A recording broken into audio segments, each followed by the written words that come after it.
Radio for the masses. Headline edition, July 8, 1947. The Army Air Forces has announced that a flying disc has been found and is now in the possession of the Army. If the game is rigged, change the game. Game changer. I occasionally think how quickly our differences worldwide would vanish if we were facing an alien threat from outside this world. This is Fade to Black with your host, Jimmy Church, on the Game Changer Radio Network. I need your help to get to the year 1985. You're listening to Fade to Black with Jimmy Church on the Game Changer Network.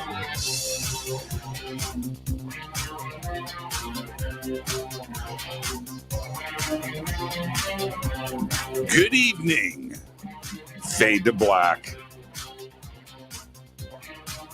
Bespoke Radio for the masses. Yeah, man. How you doing? Today's Wednesday, July 20th, 2022.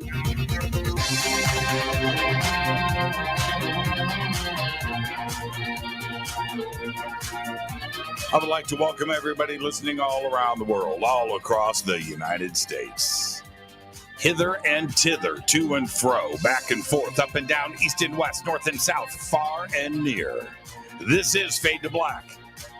For KJCR, the Game Changer, and UnX Networks, I am your host, Jimmy Church. What is cracking? How you doing? How you doing? Tonight, what a week on Fade to Black. Tonight, very special guest, Richard Bleepin' Dolan joins us. Disclosure 2.0. Tomorrow night on this program, Linda Moulton Howe. That's right. Tomorrow night's Contact 2.0. No Fader night this week. And so there you go. Phone lines are fixed, though. Got that issue worked out today. 90 minutes on the phone with a customer service rep, but they got it fixed. They did. It wasn't me. You would think, hey. I mean, it's too easy, right? It's too easy. Too easy. It must be me, but it wasn't. And we got it fixed, though. We got it fixed. And but there's no Fader night this week. So there you go. And now I had something to say, and I can't remember what it was. Oh, my cow abduction video today. And Jessica Rodriguez, man, came through. Sent me, here's the box. You got the box is awesome. And you got to go see the video yourself. But here's the box. Right? And I was like, you've got to be kidding me. This is great. And it even came with the latest updated edition of the Cow Abduction Chronicles. It's a full-length book, as you can see. And it came with that too. So very cool, man. Very, very cool. Okay. All right. Let's go. Richard Bleepin' Dolan is on the show tonight. Oh, I know what I was going to mention. Whitley was on with us. Whitley Strieber was on with us on Monday night. And I told everybody that I've been listening to the audiobook with Whitley for communion. And I really didn't give it enough juice. I didn't give it enough love. And so last night, it's 12 hours. It's 13 hours, Whitley, reading communion. And last night, I'm about halfway through, maybe 3/4 of the way through. And I'm listening to it last night. And I got up and I I had some. Anyway, I said to myself out loud, this is amazing. And I'm going just to tell all of you, go and get the audiobook for communion. And you've heard Whitley enough over the years. You know his voice. You know what he's saying. You've heard him on Fade to Black many, many times. But it is such a treat to have him read the book for you. It's just incredible. And so I just wanted to share that with everybody.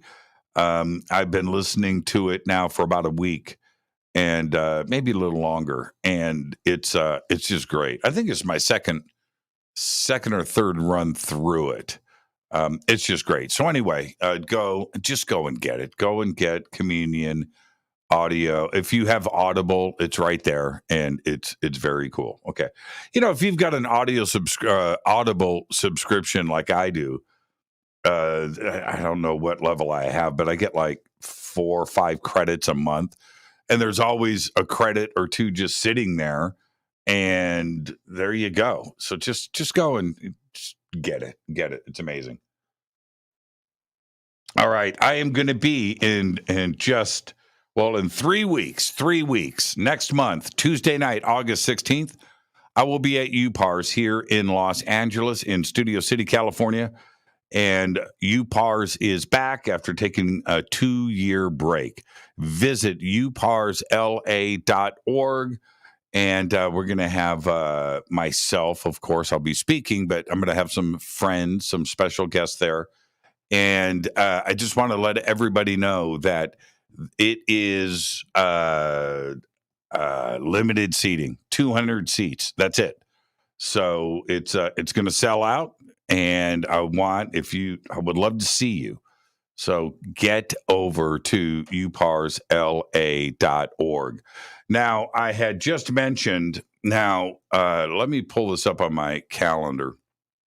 I mentioned last night that I am going to be in Joshua Tree on September,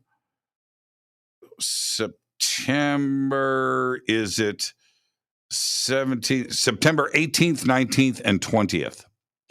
And so to get over there, Richard, what are you doing? Richard.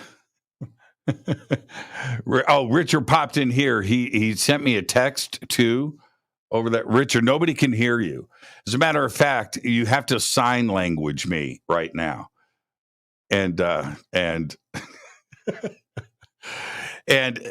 I'm going to be in Joshua Tree, and we are going to do a private sky watch. And if you want to go, you have to head over to forbiddenclub.com, and you have to mint 10 NFTs.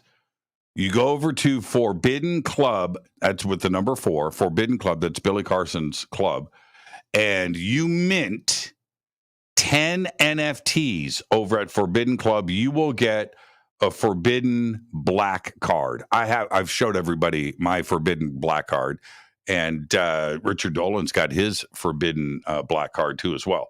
You'll get issued one of those, and then you will get an invite to our private Skywatch, and we are going to do a Skywatch in Joshua Tree at the Joshua Tree Retreat Center, where they used to do Contact in the Desert.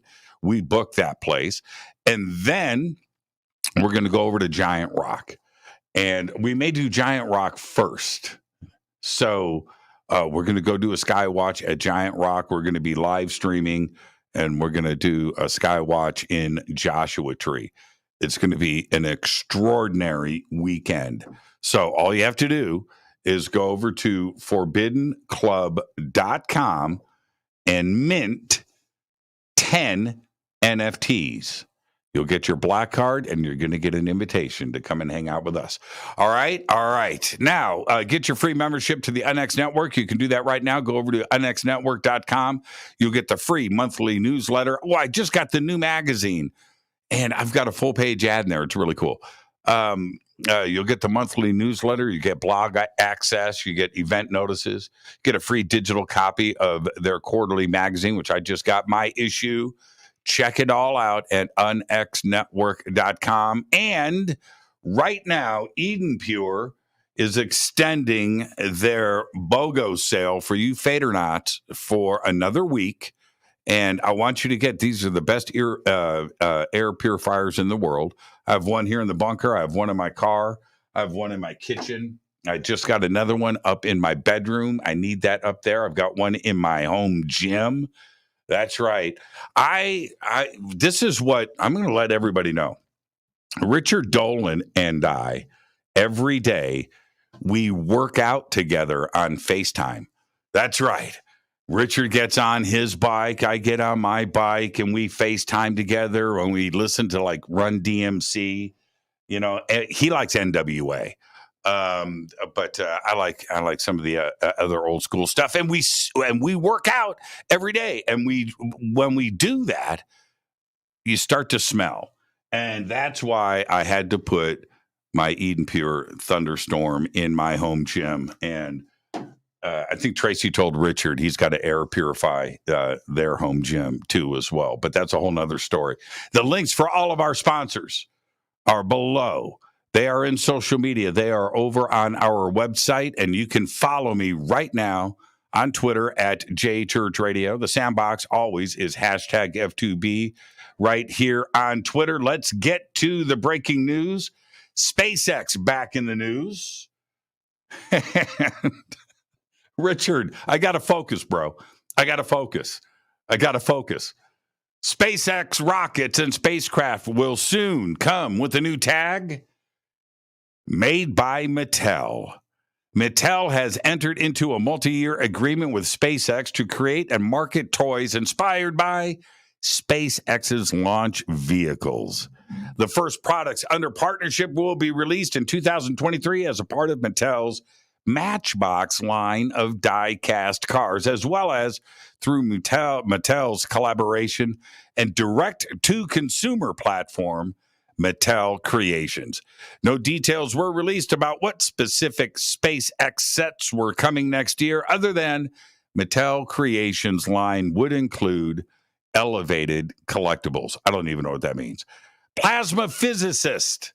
They did it. Now, after my show last night on Our Humans ET and my talk about the sun and fusion and where we are right now, don't think this is all a pipe dream.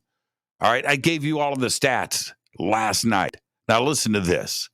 Plasma physicists have achieved a nuclear fusion reactor temperature of more than 135 million degrees Fahrenheit at the Google-funded Norman reactor right here in California. This is many times hotter than the core of the sun, which is a relatively balmy 27 million degrees Fahrenheit, or 10 million degrees Fahrenheit, depends on who you ask, I guess. I told you last night it was 10 million degrees. The temperature was achieved by scientists at TAE Technologies, who operate Norman, which was unveiled in 2017 and initially designed to keep plasma stable at 54 million degrees Fahrenheit through improvements have been made. Following life-altering surgery, Ozzy Osbourne was seen using a cane this past Sunday. He was over at his son's house, Jack, at his Los Angeles home. And the rock star, now 73 years old, was joined by his wife, Sharon, their children, Kelly and Jack. And Ozzy walked outside to leave, obviously followed by the paparazzi and TMZ. And he was dressed in a black T-shirt and matching pants and appeared to rely heavily on the walking stick that has a golden handle. All right. Well, I think it's finally about to go down. Supersonic jets are back. Boom, Supersonic, the company building the world's fastest airliner, optimized for speed, safety, and sustainability. Right, Supersonic sustainability. Today presented a refined design of the Overture, their plane, and also announced a new partnering agreement with Northrop Grumman to develop special mission variants of the aircraft. I guess they're going to militarize this thing, carrying 65 to 80 passengers at twice the speed of today's airliners, and running on 100% sustainable aviation fuel. It's called SAF. Overture will fly Mach 1.7 over water with a range of 4,250 nautical miles. Earlier this year, Bloom announced its selection of the Piedmont Triad area for its first Overture super factory and remains on track to begin production in 2024. Now, astronomers have detected another mysterious radio signal that is pulsing rhythmically like a heartbeat. And it's coming from deep, deep space. The signal, named FRB 2019-122A, is a fast radio burst, FRB, an intensely strong flash of radio waves this time around, coming from an unknown point of origin. Now, most FRBs last only a few milliseconds at most, but the new signal is much longer. It's about 3 seconds, making it the longest FRB ever discovered. Moreover, it produces bursts of radio waves that repeat every 200 milliseconds in a heartbeat-like rhythm, making it the FRB with the clearest periodic pattern ever detected. The researchers published their findings this past July 13th in the journal Nature. Absolutely incredible. Heartbeat, right? That reminds me of the movie Contact. Let's get this show cracking. On this day in history, 1969. Did it happen? Well, Neil Armstrong, 240,000 miles from Earth, speaks these words. It's one small step for man, one giant leap for mankind. Stepping off of the lunar landing module Eagle, he became the first human to walk on the surface of the moon. But he hasn't talked to Jay Widener. All right. Fader facts. Eleanor Roosevelt. Now, Richard Dolan is with us tonight. He is a political historian. He knows everything. And I found out earlier this week his dissertation when he attempted his PhD. He didn't get it. But his dissertation was on Eleanor Roosevelt. And Eleanor Roosevelt, he told me, and he said, I wrote up the paper, Jimmy. I'll show it to you. I said, okay. He said that she held her own press conferences where only female journalists were allowed. And I said, that's my fader fact tonight, Richard. Thank you for that. Eleanor Roosevelt held her own press conferences where only female journalists were allowed. And that's your fader fact. Tonight, we welcome very special guest Richard Dolan is with us. Call him the show Disclosure 2.0. And Richard said to me earlier tonight, he goes, Jimmy, Disclosure 2.0, what is this disclosure thing? And I said, Richard, you'll get through the show. You'll be all right. You'll make it. You'll make it. And tomorrow night, Linda Moulton Howe is back for Contact 2.0. And there is no Fader night this week. And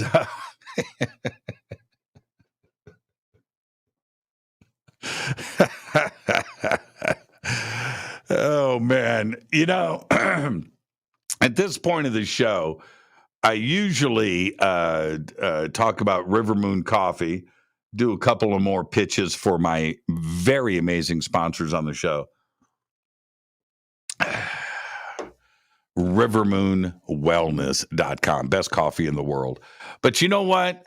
No, I've got this guy that is interrupting me with text messages. So I'm going to interrupt him right now. Richard, look at the screen. That's right. You're Hey, Jimmy. Okay. You gave away my Eleanor Roosevelt secret. And hey, Richard, it's a good thing I interrupted you. Do you have a fan blowing? Okay, it's chill. I have central air happening. I'm not turning that off. Okay, it's that stays on, or else I die. You know, I'm sitting I need here. it to live. And see, I'm going to let everybody know what Richard. When we come back after the break, I'll do a proper introduction. But and we'll do all of our normal things. But I got to tell everybody what Richard's doing. Richard's texting me and then watching for my reaction. And he's and he's blowing up your phone when you're. And you told everyone about our FaceTime workouts. I'm very upset about that. I know. And only Tracy knew about that, but now the rest of the world knows. You got to stay in shape, man. When you get to our age, which is very old. I just turned 60, by the way. I know. And I'm about to turn 59. And Richard and I had this conversation last year. And we were sitting outside, and we were deep in conversation. And Richard turns to me and he goes, "Church, how old are you?" And I said, "Do you know?" And I said, "I'm 57. I'm going to turn 58." And you said, "We're the same age. How come you look so much better than I do?"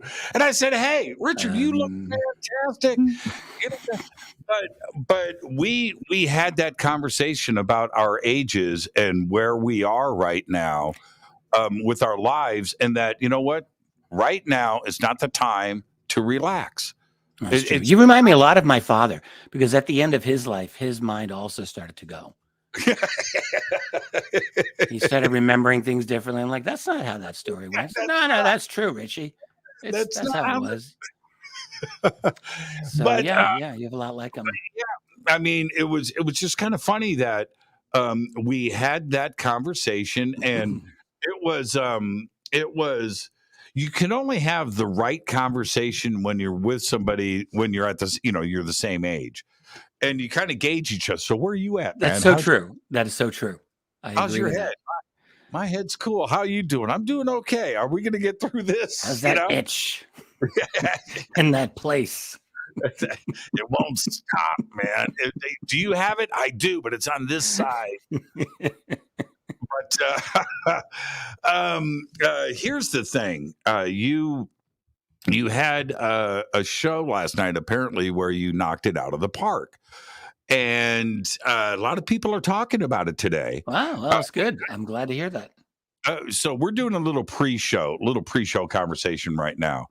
I'm delighted to be brought on early, James. It's very nice. Well, I'm very grateful. Well, because what we're doing now wouldn't necessarily be part of the show. I would never ask you about your show and how it went.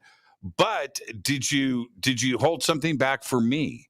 Because if you knocked it out of the park, did you swing? Did you go for it? Do I have anything left? Do I have anything left in the tank? Answer: yes, of course. And what was it that everybody? I've heard a few different words. I don't know. I just kind of got into it. I mean, honestly, I don't know if it was radically different than the themes that I've been covering. I don't do YouTube shows every week as I used to. I'll do them a couple of times a month. And so this one I called it giving the UFO cover-up another facelift or something like that. And I think that we're looking at a new phase of UFO secrecy. And I do mean secrecy. I know we've seen a number of years of relative openness about UFOs. But, you talked about today being an anniversary of July 20th, the Neil Armstrong, Buzz Aldrin on the moon. Yesterday was another anniversary. It was the 70th anniversary of the first night of the Washington, D.C. UFO overflights. That was July 19th, 1952. And I talked a little bit about that because when you got the 2 weekends of sightings, and then there was the big Air Force press conference that was headed by a 4-star general, John Alexander Samford. He later became director of the NSA. He was a big shot. And he's up there and he's talking about UFOs. I mean, saying that, well, we've got this under control. Relatively incredible reports from credible people. And I was thinking, 2 months ago, we had the UAP congressional hearings, and it was like exactly the same line that Samford was giving 70 years ago. It's like we've graduated to where we were, to the level of BS and concealment that we were at 70 years ago. Think about it. The U.S. military acknowledged UFOs 70 years ago, kind of. They said, yeah, there's things out there. We feel that we can identify them all, given the resources. That is exactly what the Pentagon said 2 months ago. Now, almost to the word. Is it, do we have to repeat the age-old adage, right? As things have changed, but they've still stayed the same, right? Yes, that's right. Yeah. We've graduated to where we were 70 years ago. And the reason we've graduated, because for almost the last 50 years, since the late, the 70s and 80s and onward, the government was in total denial of UFOs. Like, they weren't even at the level of the 1950s, which was bad. So they had gone even, worse than that. I remember back when Obama was president, Steve Bassett did, the Obama administration had this, you could petition the government. I forget what it was called. And then they pulled it anyway. But Steve Bassett jumped on that, and he said, well, all I need is a couple of thousand signatures. Hell, sure. So he did a disclosure petition to get the Obama White House to talk about UFOs. They did everything possible to avoid that, but they eventually had to. And this is in 2011, 2012. And they gave just a total lie. They just lied. They're like, oh yeah, we have no interest in UFOs. We have not studying that. And of course they had ATIP going on at the time. So of course they lied. And so we've been at this deep level of government dishonesty to the people on this very important matter of UFOs. UFOs is very, very important. And so now in the last few years, we're able to talk a little bit more about it in the media. So we've really gotten back up to the point where we were in the 1950s. Let's take and the our same break. level of denial as in the 1950s. Let's take our break right here. It's a pretty good pre-show. Thank you so much. We'll be right back. We'll talk about Eleanor Roosevelt. Yeah, we'll come back and talk about Eleanor Roosevelt. Not many people know.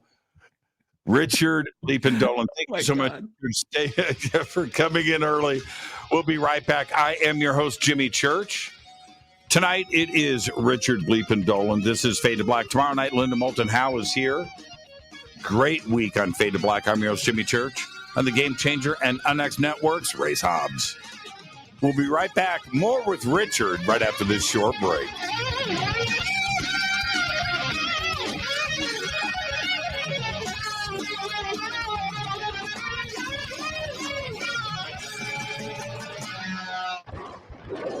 This is Fade to Black with Jimmy Church on the Game Changer Radio Network.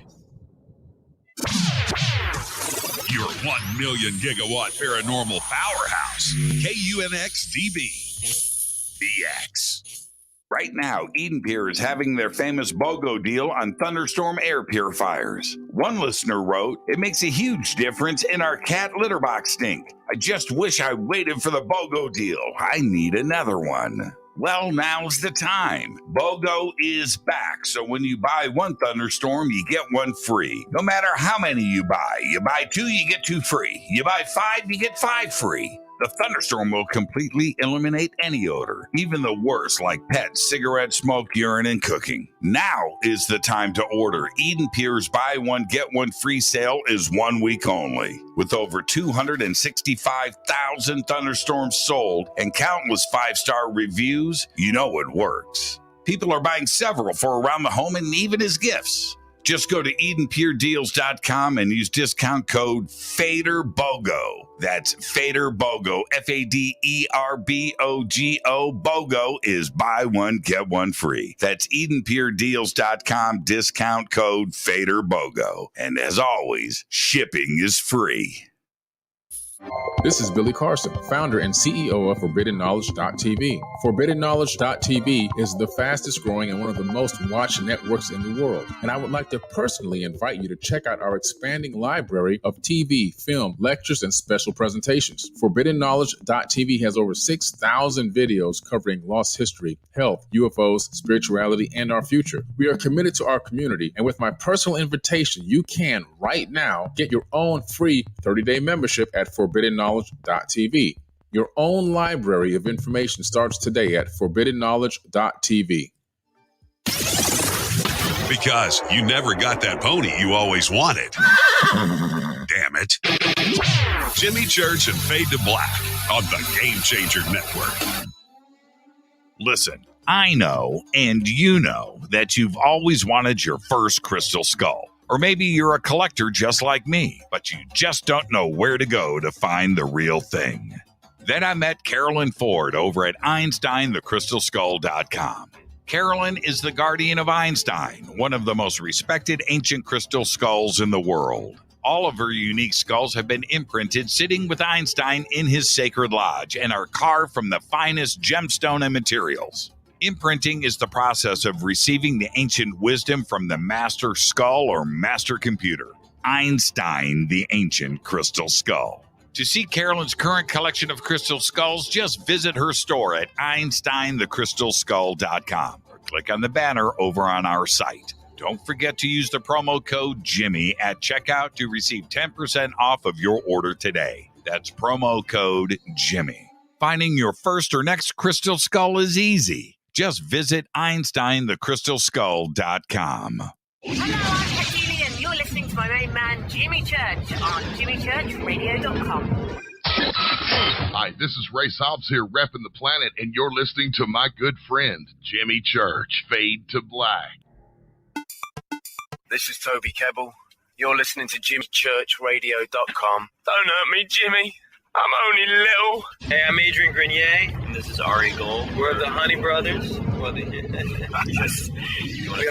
Honey Brothers. Hey, I'm Adrian Grenier. And I'm Ari Gold. We're the Honey Brothers. And you're listening to Jimmy Church. The Revolution. This is Jimmy Church of Fade to Black, and you can become an official Fadernaut by just going to our membership section at JimmyChurchRadio.com. Hello, this is Serena Wright Taylor from Conscious Life Expo, and you're listening to Fade to Black with Jimmy Church, who holds the Lucky Pony record for the best astrological chart since 1963. True story. This is Micah Hanks of the Gralien Report, and you're listening to Jimmy Church on Fade to Black.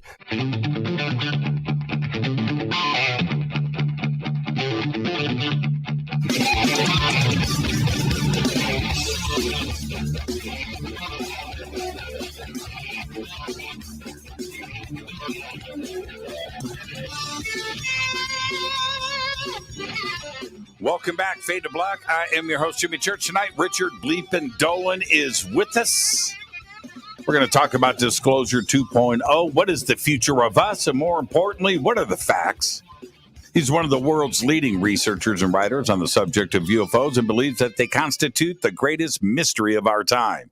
He completed his graduate work at the University of Rochester, where he studied U.S. Cold War strategy, European history, and Eleanor Roosevelt. He is the author of UFOs in the National Security State, AD After Disclosure, UFOs in the 21st Century Mind, and allegedly, he's got a new book coming that's going to be the follow-up to his mini-book series, Alien Agendas, a speculative analysis of those visiting Earth. That's right. I would like to welcome back to Fade to Black the one and only Richard Bleepin' Dolan. I've written a new biography for you, a new bio. Yes, I see that. I need to read it so that I can learn what's in it.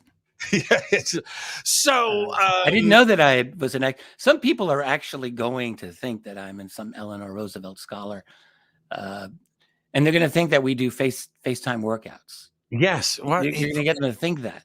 You know, I like your deflection on that, and so therefore, you are. I like it as well. You're hoping that somebody's going to believe one of our BS statements.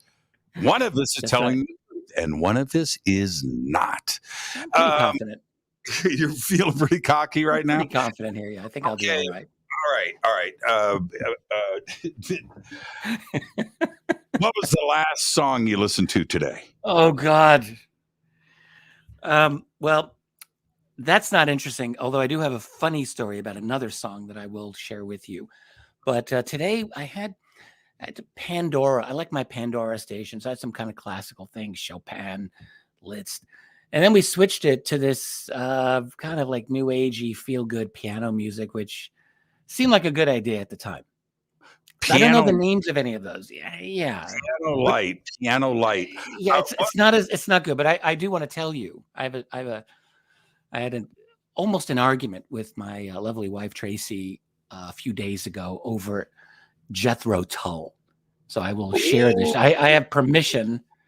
I have permission to share this. Oh, so I was touchy subject. That tall. Well, here's the thing. Do you know any? Let's say, do you know many women who actually like Jethro Tull? It's just not a part of the demographic. No. Yeah, and it's so I happen to like Jethro Tull, and I was playing Songs from the Wood. Right. That's a great song, and in that Ian Anderson. And by the way, the group is not. It's not a guy named Jethro Tull. I remember in high school, people would be like, "I hate that guy, Jethro Tull." Yeah, but anyway, flute. He plays the Ian flute. Anderson. Yes, Ian Anderson. He's the band really, and he played flute like Ron Burgundy and Anchorman. Only maybe a little bit, almost as good. So in Songs from the Wood, he has actually this badass flute solo in the middle of the song, and I have always loved it. I was 15 years old tripping out to that. So I played it a few days ago, and I think I made the mistake of having the volume a little too high. And so Tracy's in the living room. She's just working, and she said, "All right, that's it. I have never exercised my veto power over the music in this house, but I'm doing it now. Turn that off now." And I felt like, oh wow, I really crossed the line here. So, but it was Tull. Did you defend the Tull?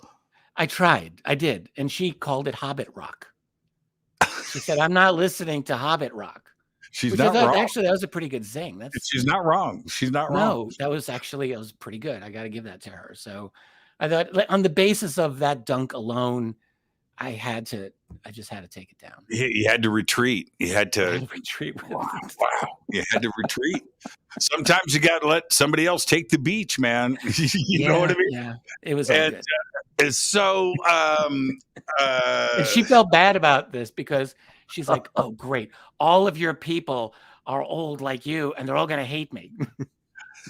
Well, the Tull is a touchy subject in that they never became a super group. They were, they never, but they had cult status, right? Totally. I saw them live way back then. I bet you did. I never saw Jethro Tull. I bet you did. It was in Madison Square Garden. It was good. So, they never got their due. And part of that is they were the name and the image were different than the music, right? They weren't acquired taste. They weren't a heavy metal band. Far from it. No. And they weren't even like, they call them progressive rock, but I don't think so. No. It was they're lumped in there. They're lumped in with that. It was like folk fairy metal.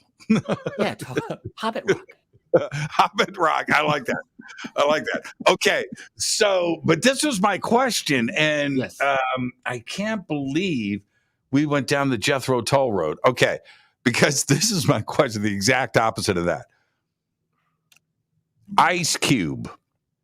Was Ice Cube better in NWA or when he went solo? It's funny that you mentioned me connected to NWA. I actually did listen to some NWA back when they were, going. And I would have to say, I'm not as, I know, or at least I remember some of the originals. So I would say NWA. But I'm not, what am I? I'm no expert. Oh, yeah, you are. Yeah, I've seen you dance to rap. Of course, he's really good on what was that show? The Law and Order Takeoff. What was that? No, that wasn't Ice Cube. You're thinking of LL Cool J, but that's okay, Richard. Whatever. Clean I'm out too your old. Tracy. I'm not cool. Tracy, come and help Richard clean out his stuff. He's off the show. He's off the show. Take his mic away. Take it away. I remember the rap music back in those days. I like both kinds. And the rap. I like both kinds. I like hip and hop. Oh man. All right. Okay. We got the music stuff out of the way. Yes, we did. Thankfully. This is where I want to start. And I'm glad you brought up Sanford. And wasn't he was the cigar dude, right? He always was. No. You think Curtis LeMay was the cigar dude? Curtis LeMay, right, right. Sanford was the guy that's in that UFO documentary, UFOs. And yeah, he's all over YouTube. Like anytime that there's a clip, basically, of UFOs from the 50s, they're going to pull out Sanford because he did that press conference at the end of July. After 2 weekends of significant sightings of something over the Capitol in Washington, D.C., the Air Force held its largest press conference since the end of the Second World War. And that was Sanford. Okay. He was briefed on this, by the way, by Roger Ramey, who was, of course, the guy who 5 years earlier handled the press with Roswell and the weather balloon apparatus that he tried. I've always wanted to talk the way that they talked back then. They all talked the same. They all had this inflection thing, and they all spoke the same way. The radio guys, they all the mid-Atlantic, it's the Atlantic accent. Part Eastern Coast and a little bit with the Brits. So they all across the Atlantic. They all talk the same way. Cary Grant did it well. My dear. They all did it well. But here's the thing. Mm-hmm. Do you feel that over the last few months, things have chilled out? Both from the Pentagon, of course, Tucker Carlson is running silent. The media's kind of chilled out.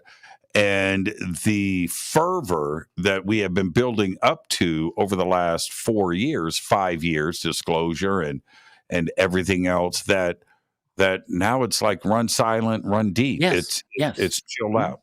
That was actually, I guess, probably my main theme when I did my program last night. I did a YouTube show last night.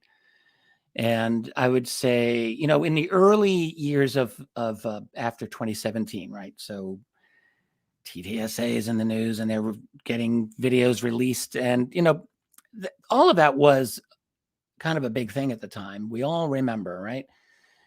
And I was talking to one of the folks connected to some of the inside stuff there. And after one of the revelations, he just said to me privately, "Yep, more toothpaste out of the tube."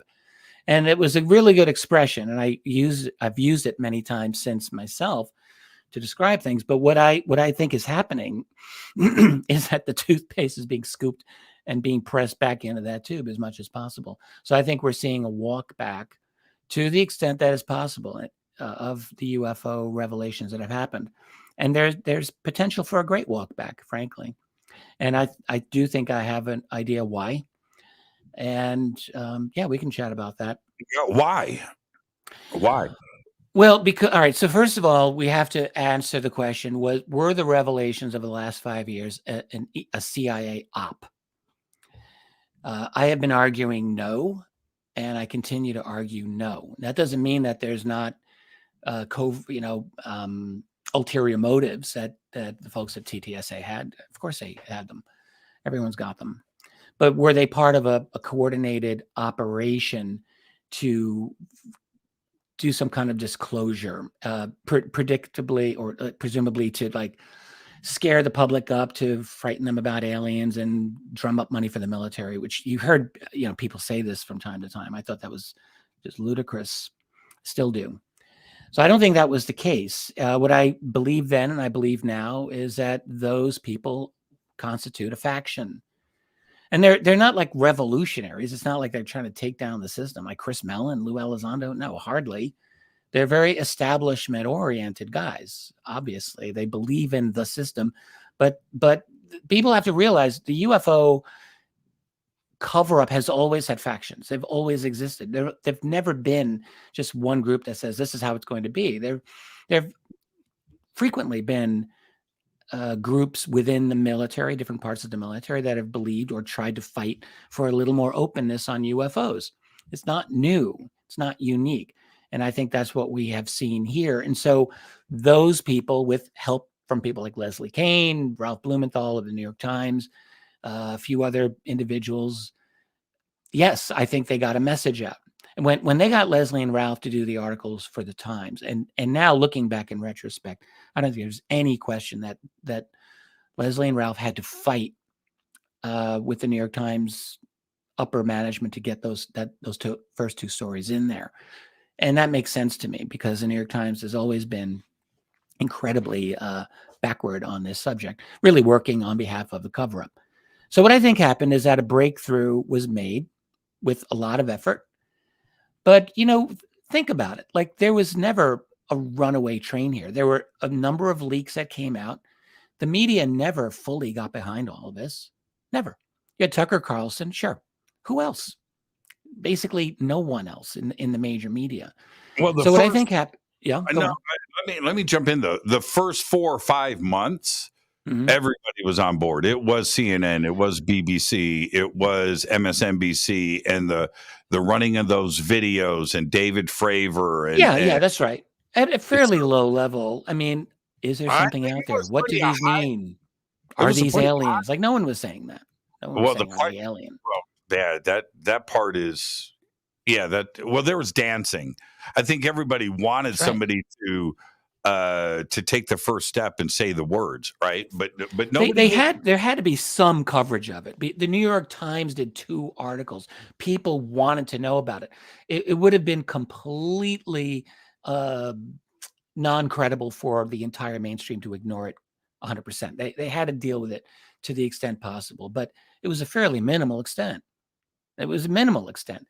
And so what I believe is that the dominant faction was always the true establishment, the people who smeared Elizondo over and over again. He wasn't part of ATIP, and on and on and on. Things that we now know were completely untrue.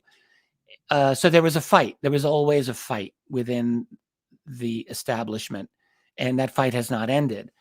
And so what I now think is that because we are in the middle of, and I'm going to say it again until I'm blue in the face, we are in the middle of a global revolution. This is an international revolution. It is unlike anything human history has ever seen. Nations have had revolutions. They've had revolutions from the people. They've had revolutions from the state.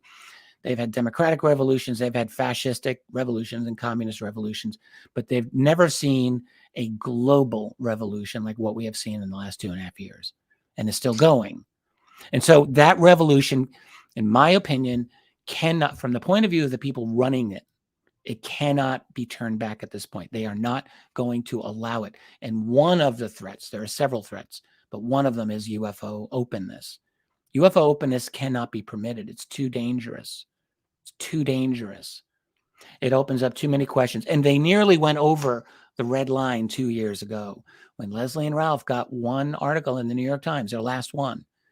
And it wasn't even, it was almost a disappointing article on some level. Remember, are you talking the one with the quote with Eric Davis? Yes, that's the one. And that's what made it great. That's what made it great. And yes. That was buried. That was buried at the bottom of the article. Yes, absolutely. If you didn't get to the end of the article, you didn't get the good stuff. You didn't get dessert. You are right. But the point is that article, I almost consider it the high water mark of the push toward openness. They came so close to almost an official acknowledgement of crash retrievals of UFOs. That is the red line. That's the first big red line. There's a few others, but things have been walked back ever since then. And a year after that, we get the Navy UAP Task Force report. Yeah, that was a whole lot of nothing.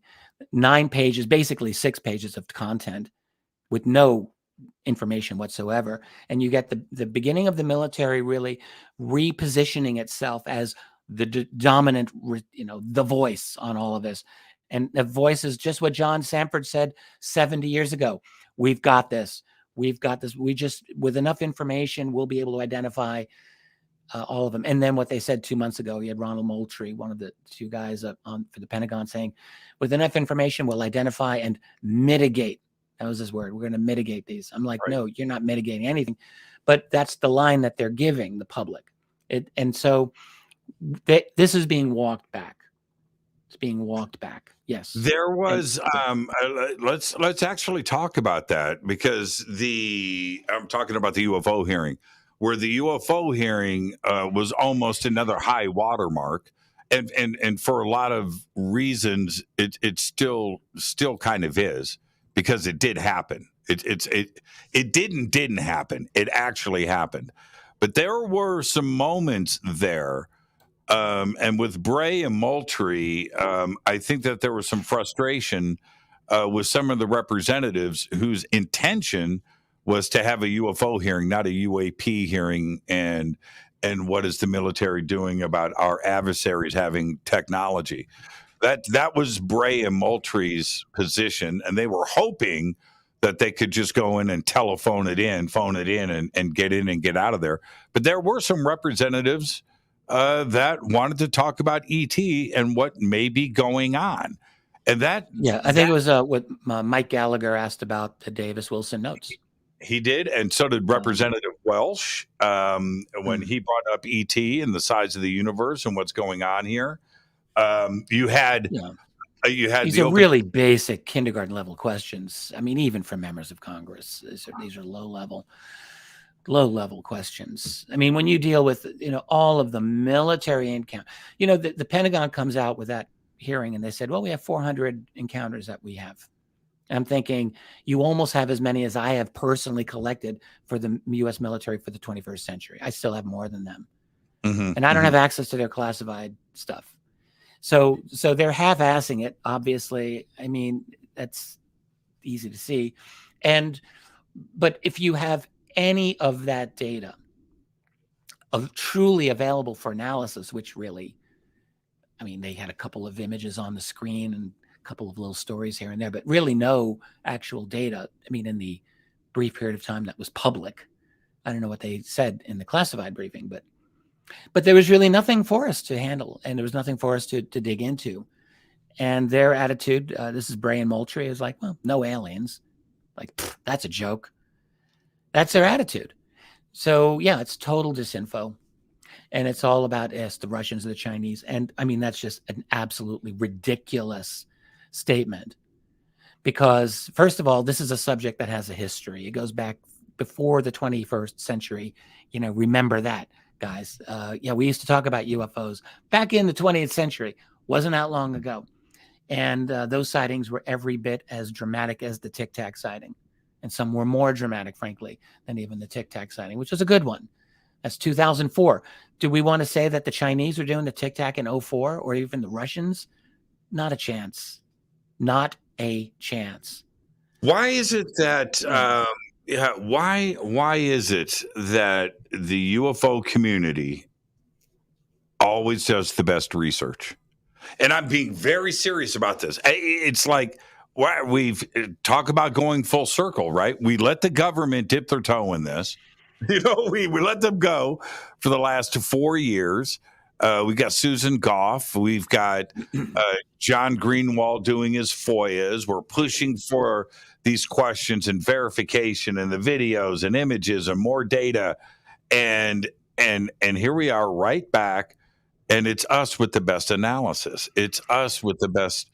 Well, it's not going to come from the government. I mean, look, the United States has probably the most incompetent diplomatic corps in the world. I mean, truthfully, we don't really have impressive people running many of the branches of our government. They're just bureaucrats. They're just career people.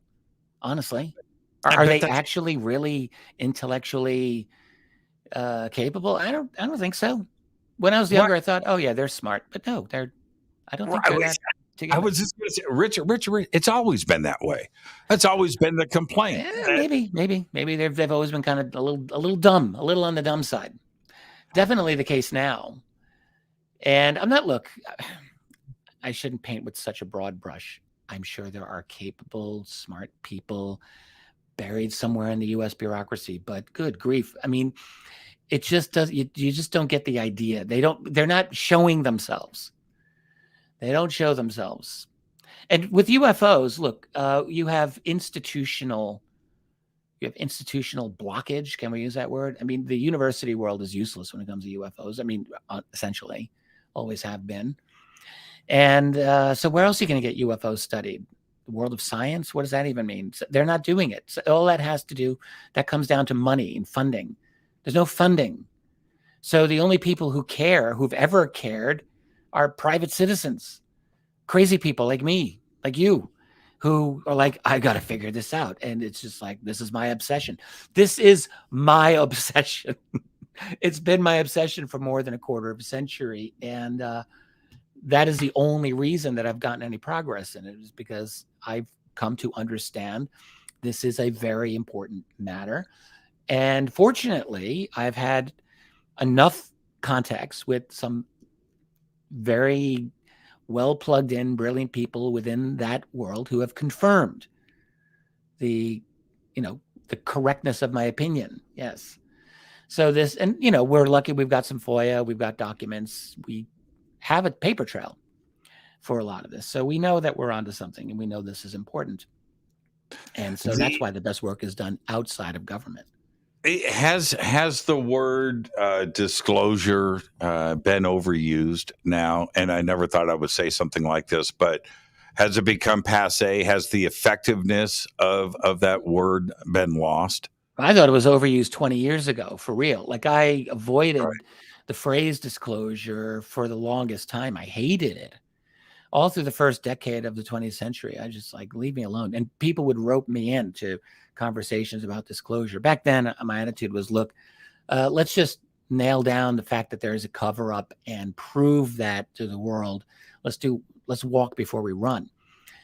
But I got in 2004, I get roped in, but I say roped in. I get brought in by Steve Bassett for the first X conference, all about disclosure. And I'm like, fine, just I threw in the towel. But the thing is, like, I believe in disclosure, but we're never, ever going to get an actual disclosure in the sense that the government, the United States government, does anyone seriously think the United States government is honest enough, capable enough, competent enough, even able to do an actual disclosure of the UFO phenomenon? What I think the word that I've been preferring is exposure. And that's exposure. You took that from me. I gave that to you. That was a gift. Maybe I was drunk. Maybe you were drunk. We were drinking, and I said, Richard, it's about exposure. You don't remember that? The good kind, the kind about UFOs, that kind of exposure. Let's take a break right here, and we'll come back and we'll talk about exposure. This is Fade to Black. I am your host, Jimmy Church. Tonight, the one and only Richard Bleepin' Dolan on the Game Changer and NX Network. This is Fade to Black. More with Richard after this short break. Stay with us.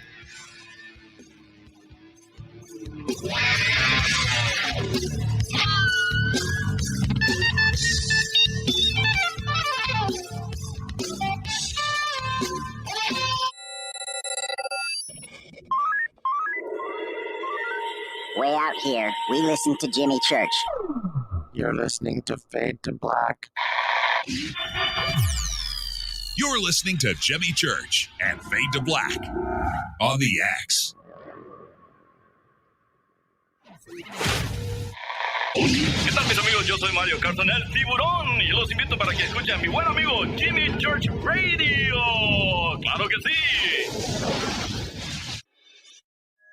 The Believer is the chilling true story of Dr. John Mack, a renowned Harvard psychiatrist and Pulitzer Prize winner. This is an outreach program from the cosmos to the consciously impaired. He risked it all to investigate human encounters with aliens.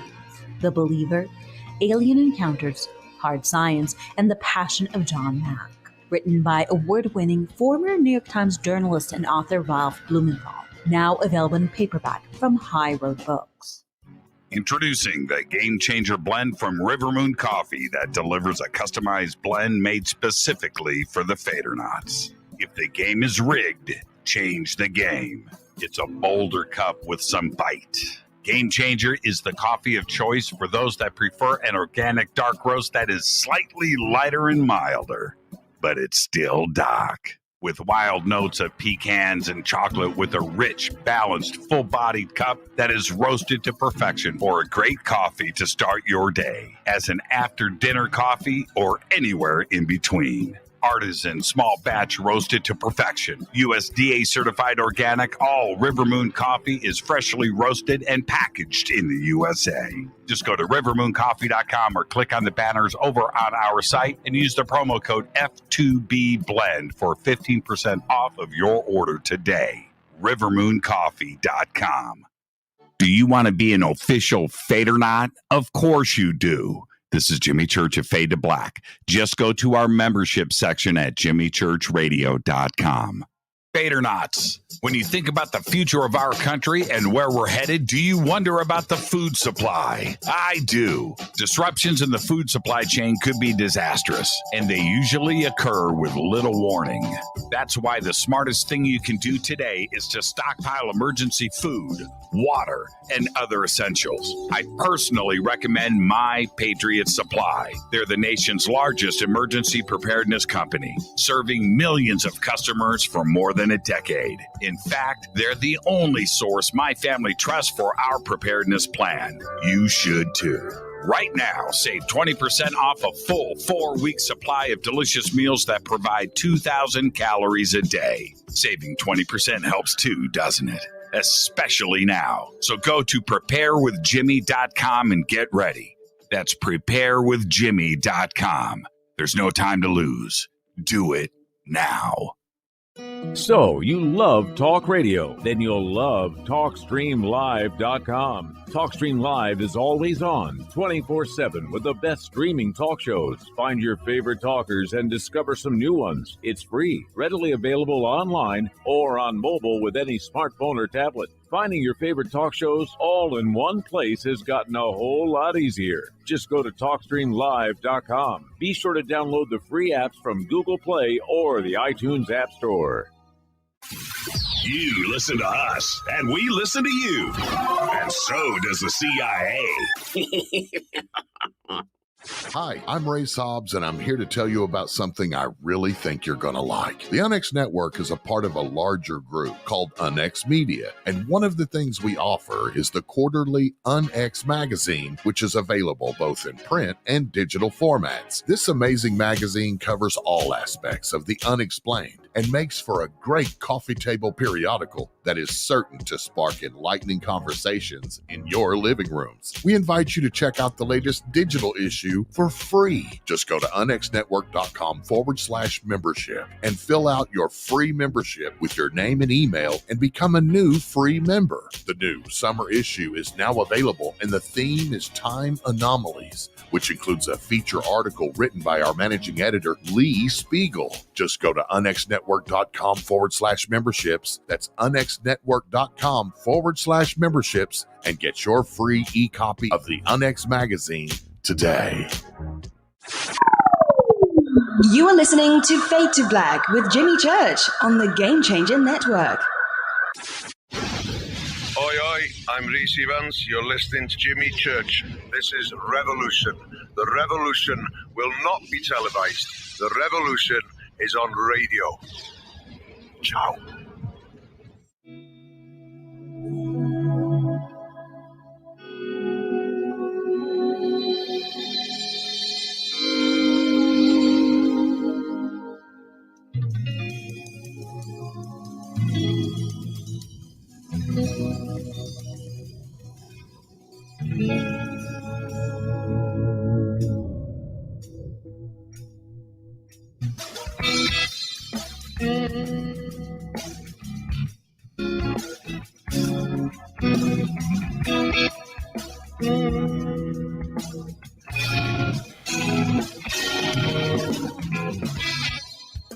Welcome back. Fade to Black. I am your host, Jimmy Church. Tonight, Richard Bleepin' Dolan is with us. Tomorrow night, Linda Moulton Howe. What a great week. Whitley Strieber, right? On Monday night. You had me last night. Richard tonight. You guys are spoiled. Tonight, it's Richard Bleepin' Dolan. And so, Richard, I'm going to refresh your memory. So we were at a conference about 4 years ago, 5 years ago, 4 years ago. Camera crew is there. Thing is going on. And they come up to me, pop a microphone in my hand and said, so Jimmy, what's your comment? And you and Tracy are standing right here. And you remember our booths were next to each other. And anyway, I said, so what are your comments on disclosure? I said, no, it's exposure. That's what we need to talk about. Okay, we need to change the term. And you came up and you're like, that was pretty good, Church. So if that's the case, I'll give you the credit, but I use it because I think that's really appropriate. That's not what is important here. What is important is I think you smoke too much weed. I think you smoke too much of the marijuana. Oh, this is about the story that I was going to tell you. I did have an experience. I once had an experience with the marijuana, as you people call it. Yes, I did. Wacky tobacco. I have had such experiences, yes, from time to time. Not frequently, but look, I'm not going to deny it. You know what's funny? I have Richard Dolan hair now, and you've got Jimmy Church hair. You poor man. Yes, both of us. I don't know who's got it worse. Yeah, we've completely reversed roles here. Completely. When was the last time you smoked weed? It's been a while. It's actually been a while. Maybe not quite a year. Not quite a year. What? Yeah, it's been not that I have smoked a lot of it, but yes, I've had no problem with smoking a little bit from time to time, but it has been a little while.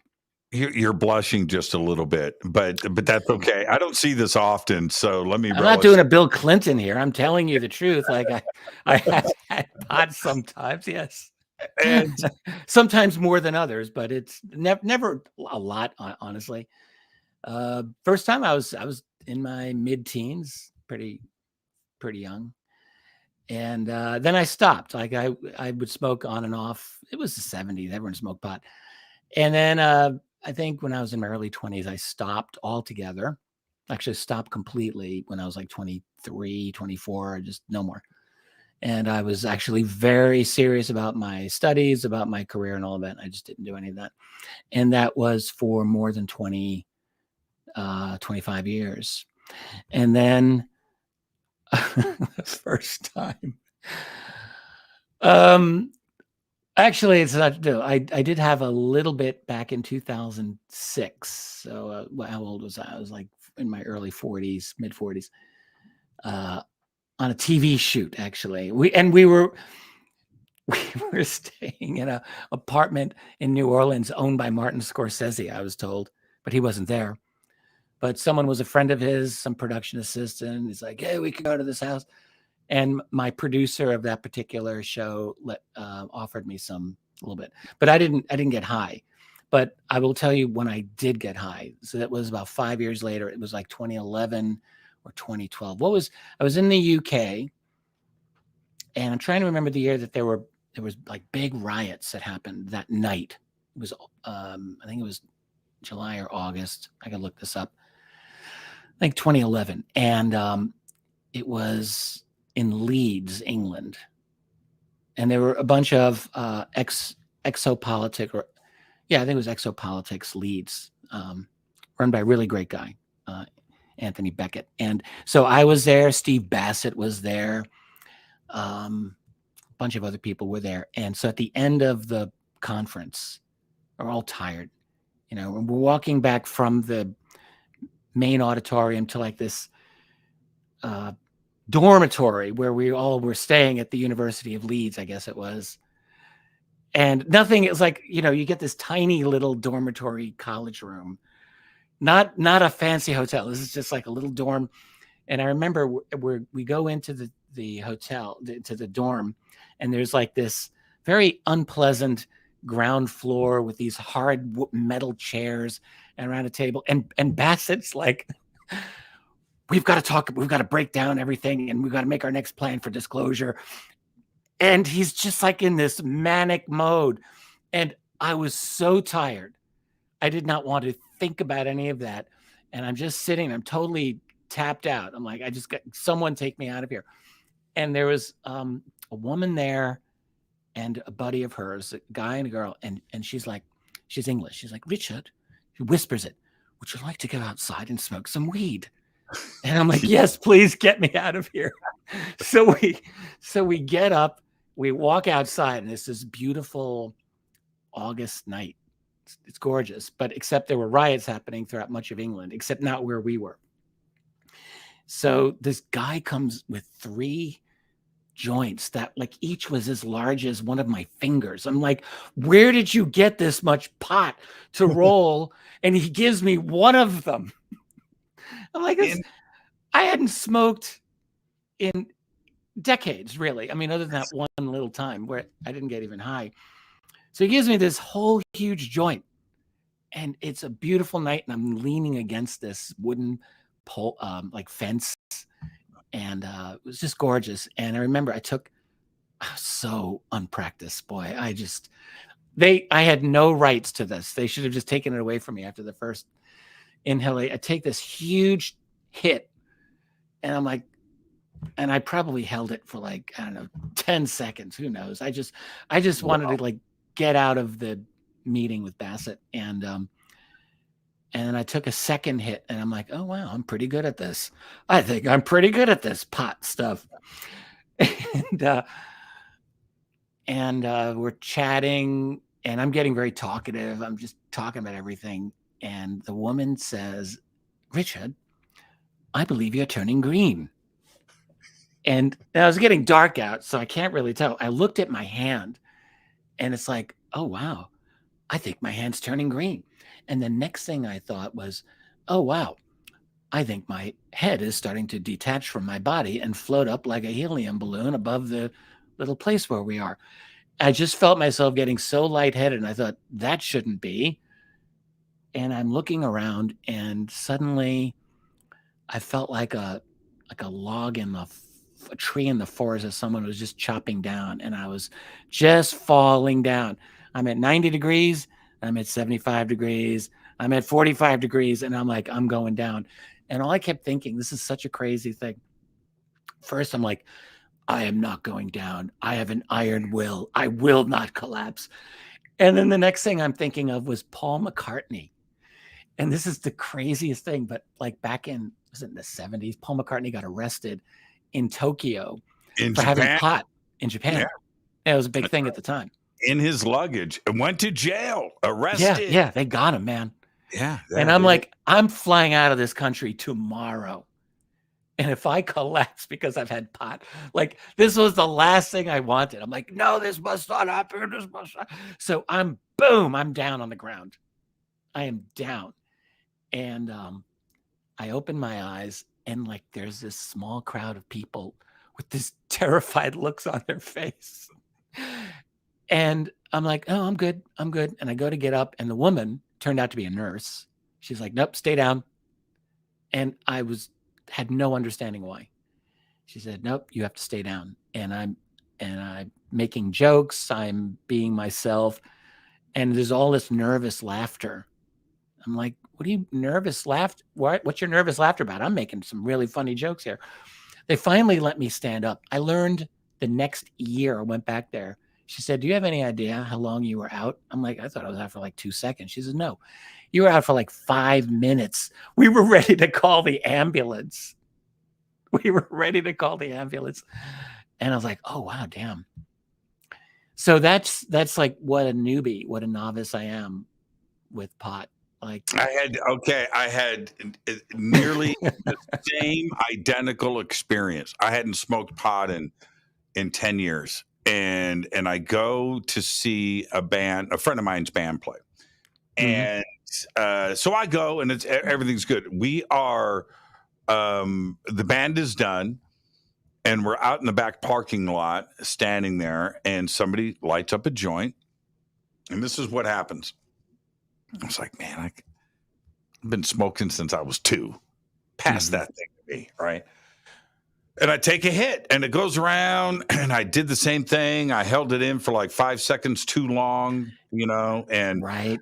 The second hit, and there's like 4 or 5 of us standing there. Richard, all I remember is kind of like you, was like, okay, Oh man, really?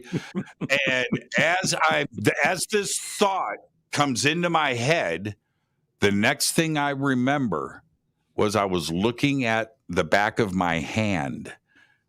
Okay. My hand was on the ground. I was a tripod. Right? That's hilarious. Yeah. And I'm looking at my hand and I'm like, what am I doing? And I didn't want to get up, right? I was like cool in this position, but and then I hear somebody go, dude, are you all right? And I stand up. Now, this is the thing. What did they see? Right? And I don't remember going down. I don't remember it. So what was it like? It was like, right? I don't know. I don't know what they saw. But for the rest of the night, we went back in the club, and I'm sitting at this table, and everybody came up to me for the next 2 hours. Are you okay? How you doing? Are you okay?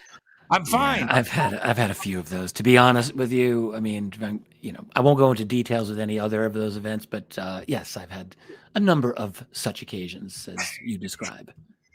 I tripod it, man. I tripod it. And most men want the nickname tripod, but you don't want it for that reason. you want it for another reason. Anyway, why the marijuana? Oh, okay. So marijuana and UFO. You're the one who brought this up. You're asking me about it. Exposure. That's why I brought it up. Exposure. Yes. So, yeah. So let's bring this back around here. Yeah, let's circle back. Professional back to the UFO stuff. Yes. Professional radio. But what is the difference, though? You started to get into that before the break. Yes. Well, disclosure is a government. Let's just use the word government. Is a government operation, right? The government discloses what it knows, and in fact, that's a good thing. Like we want that because we want a government that is responsible to us. Obviously, we want a government because that's the whole idea. We don't have that anymore, and we're going to really have to do some serious work to get that back. But the idea is that the government is responsible to the people. The government should fear the people, not the reverse. Just like in V for Vendetta. That's right. And so disclosure on that basis is a reasonable thing to want. The problem is that we're not going to get that. So the only option truly is exposure, and that means by the people, by outsiders, or maybe by insiders who want to help and to push genuine UFO data out to the public so that it becomes part of our public discourse so we can start talking about it. I mean, the fact is researchers, like lots of researchers, have the data. We have the information. We know that there is an incredible phenomenon going on around the world every single day. Every day. And it's, the thing that I've been, one of the things that I've been getting into over the last few years are these low flying 3 a.m. sightings of objects hanging out at like 200 feet over people's houses. There's so many, like, what is that? Doesn't anyone care that there are objects being reported? Go to the National UFO Reporting Center. It's publicly available. There's these types of reports all the time around the world, by the way. Objects 200 feet, 300 feet, low, silent, some often triangular, sometimes they're not triangular, silent, sometimes shining a beam of light down somewhere. Like, what the hell? Is this a military op, really? Well, if it is, that's important too. In other words, this is something of great significance, and it's covert, and I'd like to know what they're doing. That's one thing we can bring up. The fact is, it is incumbent on us as a responsible public and as responsible researchers of this subject to do everything we can to get this important information out so that we can be talking about it. And, shame on other alternative researchers, frankly. There's a lot of good people out there. They're fighting the system. They all know, yes, we're dealing with a kind of global digital dictatorship. It's happening. It's happening. And a lot of people are trying to resist it, but they're not seeing the UFO part of it. They're not seeing the fact that not even UFOs, let's just use the word alien. There are other beings. They're not us. They're not from here. They are operating on this planet. They are sometimes abducting people. They are sometimes, in some instances, apparently creating hybrid human beings.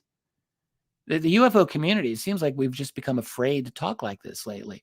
And part of it, I think, is the last 5 years of this public emphasis on, UAP. It's like they've walked back even that part of the conversation among researchers. No one talks about abductions anymore. Why not? I mean, there's a few abduction researchers. They still do their thing, but no one's really talking about this. The fact that there are, by my estimate, there's at least 40,000 good UFO sightings around the world every year. Probably double that amount, frankly. I've done my own little version of the Drake equation to figure this out. And I mean, I'm sure I'm being conservative here. This is a massive worldwide phenomenon that is involving non-human intelligences at its core. We got to stop playing games and thinking, oh, maybe it's the Chinese, maybe it's the Russian, maybe it's our black budget. Yes, okay, fine. We have black budget. But are you going to seriously tell me that we've been doing craft that can zigzag at 5,000 plus miles per hour since the 1940s or even the 1930s? There's some good sightings that are reliable from that period. I mean, just no, it's not us. Well, so, back to your point, though, I want to emphasize this. Where Davenport, and the National UFO Reporting Center, great work. Cheryl Costa, right? Great work. Yes, but those are reports. If it was me, and if I was doing a Drake equation on this, you have to put the other variable in there. And there's no way to confirm it, just like there's certain things in the Drake equation that you have to guess at.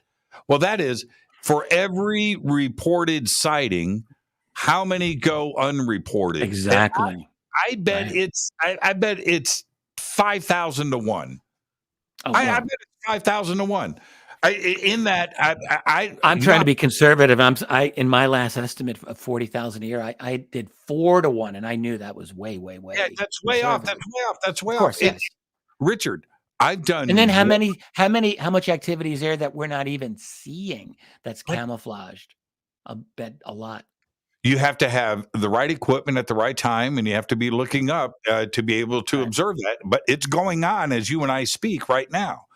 And you and I have both seen them, and you've had some pretty interesting ones. I mean, I just have to say, and totally, like, if you'd blinked, you would have missed it. Or if you looked the other way, you would have missed it. Right? Last night, I'm out on my patio. I take out the night vision after the show, sitting on the back patio. It's about 11 o'clock after dinner. And I look up. It's immediate. I just turned them on, right? Boop. There's something right in it. But it's moving really slow. And Richard, I only saw one last night because my batteries went dead on my night vision, and I had to stop. But this is what happened. It cruised very slowly, bright, and then kind of faded just a little bit, not much, but stopped. And I was sitting there looking at it in this little cluster of stars. Now, if I had caught it at that moment instead of when it was moving, I see nothing. Right? Yeah, right. These things, these people, these beings, they're ultra stealthy. Ultra stealthy. They, for the most part, they do not want us to be getting into their business. They don't want it. And they've been doing this for at least one full human lifetime, probably a bit longer. I've got my own theories. You mentioned my book, The Alien Agendas. That was really the last book I wrote so far, and it was a speculation about what they're doing. And it was alien agendas, plural, because I do think that there are multiple groups with multiple agendas. And, they're not all, I don't think they're all necessarily hostile out to take over the planet, but I think at least one of them is. And I think that's one agenda. I think one agenda is infiltration. And it's, this isn't, you don't have to just go by David Jacobs and his hybrid theory. I mean, he's very well known for that, but hell, I mean, how many researchers have you talked to, have I talked to, who have spoken explicitly about totally human looking beings that are not quite like the rest of us? there's some kind of bizarre element to this of human-looking beings that don't belong here. What kind of game-changing paradigm shift would that be for you?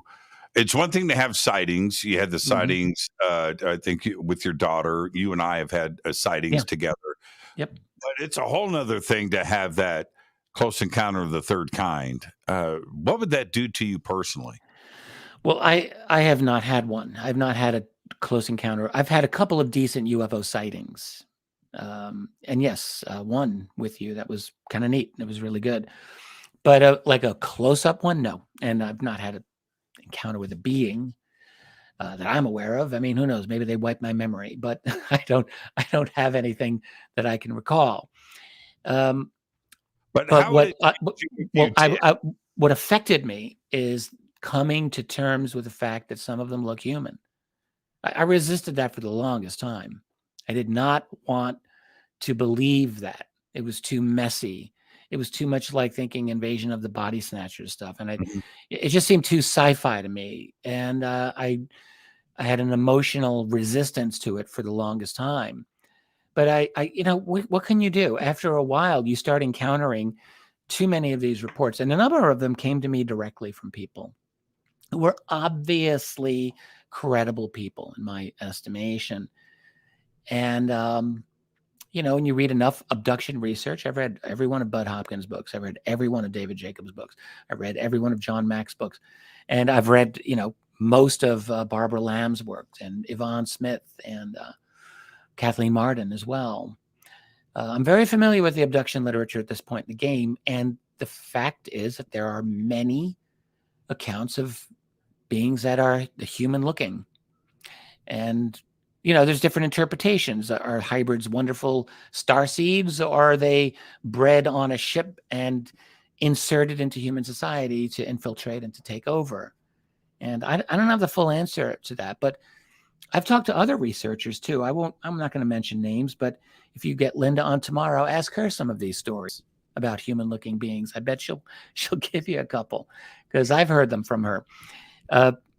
These stories are out there, and it just makes, I've had to conclude against every emotional instinct that I have that there is a human looking element here in our society. And this is important because I don't think that they're just sweeping the floors. I think that they have, this is crazy to say, I know, but should we be asking, do they have positions of influence in our world? And if that is the case, what is their relationship to the global digital dictatorship revolution that is happening right now? It's a fair question to ask. I don't think it's an outrageous question to ask. And I have been asking this for a while now. And I don't have an answer. How can I have one? But it bothers me. This is one thing that does keep me awake at night sometimes. Let's take our break right here. Our guest tonight, the one and only Richard Bleepin Dolan. This is Fade to Black. I am your host, Jimmy Church. Disclosure 2.0 with Richard. We've already disclosed too much tonight, and we will do more when we come back after this short break. This is Fade to Black. Stay with us.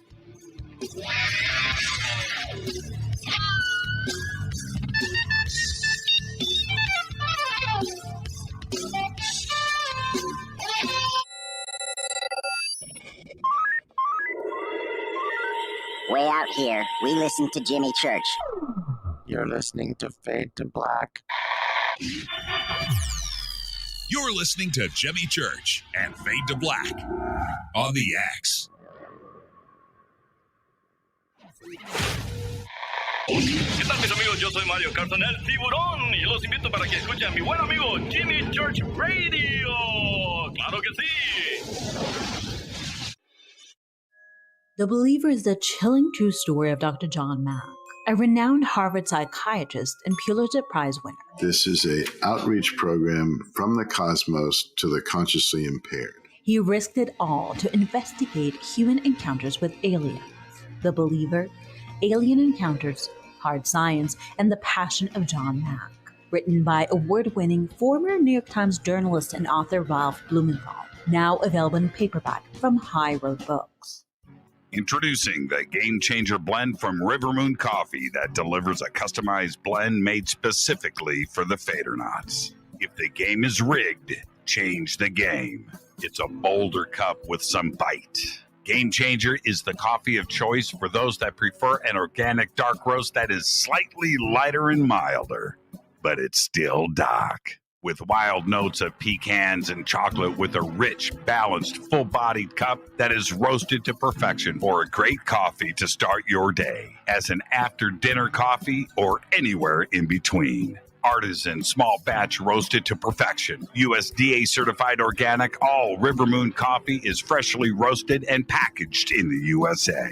Just go to rivermooncoffee.com or click on the banners over on our site and use the promo code F2BBLEND for 15% off of your order today. rivermooncoffee.com.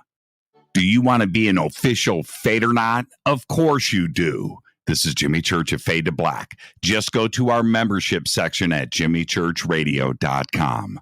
Fadernauts, when you think about the future of our country and where we're headed, do you wonder about the food supply? I do. Disruptions in the food supply chain could be disastrous, and they usually occur with little warning.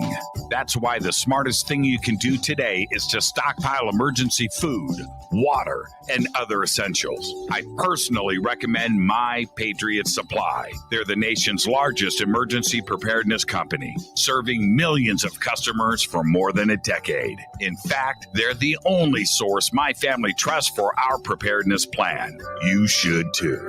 Right now, save 20% off a full 4-week supply of delicious meals that provide 2,000 calories a day. Saving 20% helps too, doesn't it? Especially now. So go to preparewithjimmy.com and get ready. That's preparewithjimmy.com. There's no time to lose. Do it now. So, you love talk radio? Then you'll love TalkStreamLive.com. TalkStream Live is always on, 24/7, with the best streaming talk shows. Find your favorite talkers and discover some new ones. It's free, readily available online or on mobile with any smartphone or tablet. Finding your favorite talk shows all in one place has gotten a whole lot easier. Just go to TalkStreamLive.com. Be sure to download the free apps from Google Play or the iTunes App Store. You listen to us, and we listen to you. And so does the CIA.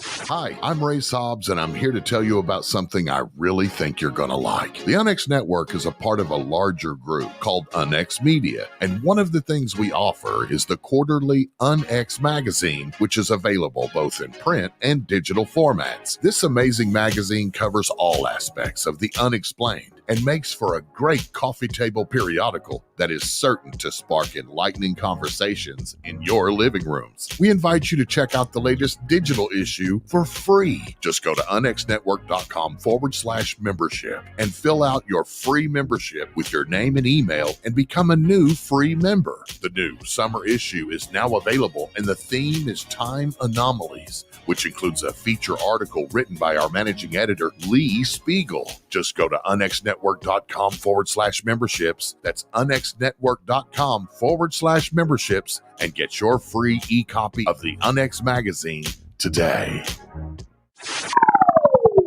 You are listening to Fade to Black with Jimmy Church on the Game Changer Network. Oi, oi, I'm Reese Evans. You're listening to Jimmy Church. This is Revolution. The revolution will not be televised. The revolution is on radio. Ciao.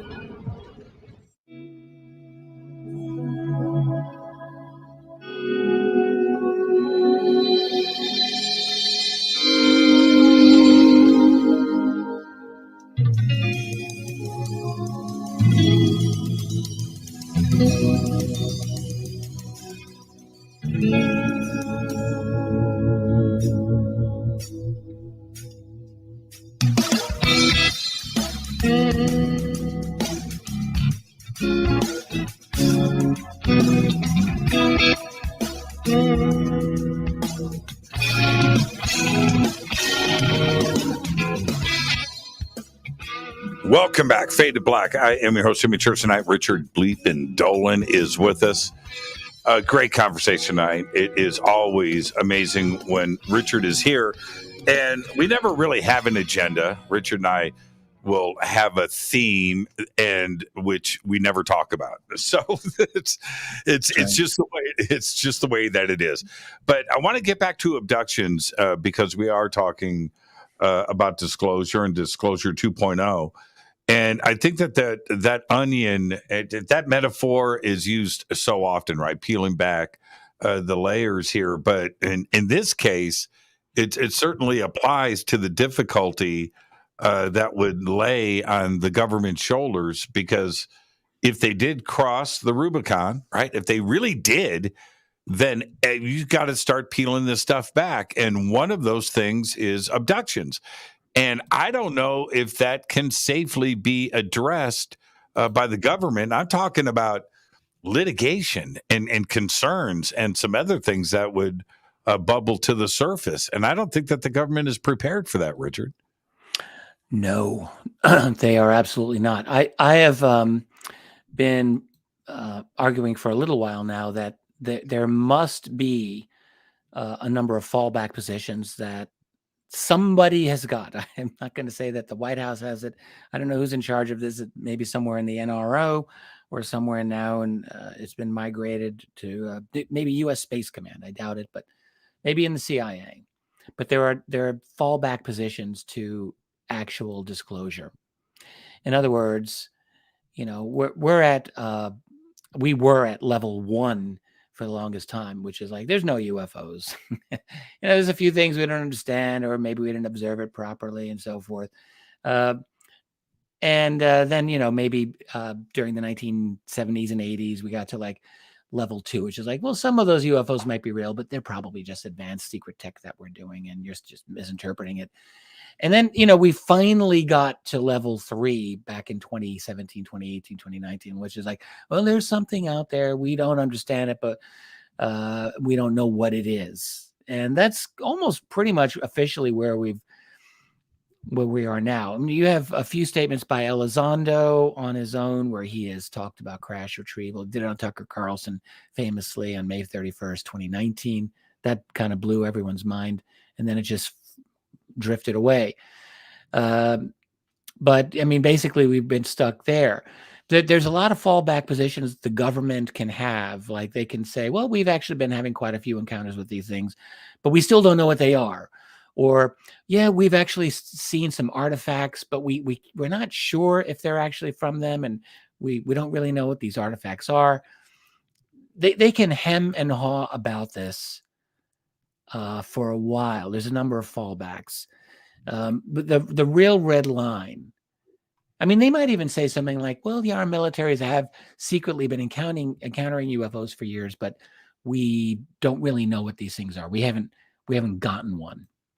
When they get to the true red line, which has to do with crash retrievals of these objects, that's the red line, because that directly implicates them in a cover-up and a conspiracy, frankly. And the thing is, we're in an era now, we're in a global revolution, and you're not supposed to believe in conspiracy theories, not ever. And I have a hard time thinking of a bigger conspiracy than the UFO cover-up, frankly. And so it's just not a very, not good timing for the United States government or any major government aligned with the U.S. to say, yeah, we've actually been hiding all this information on crash retrievals and, oh yeah, alien bodies. That's not going to be permitted, in my opinion. And then from there, it just gets worse. Once there's an admission of crash retrievals and exotic tech, that opens a lot of doors.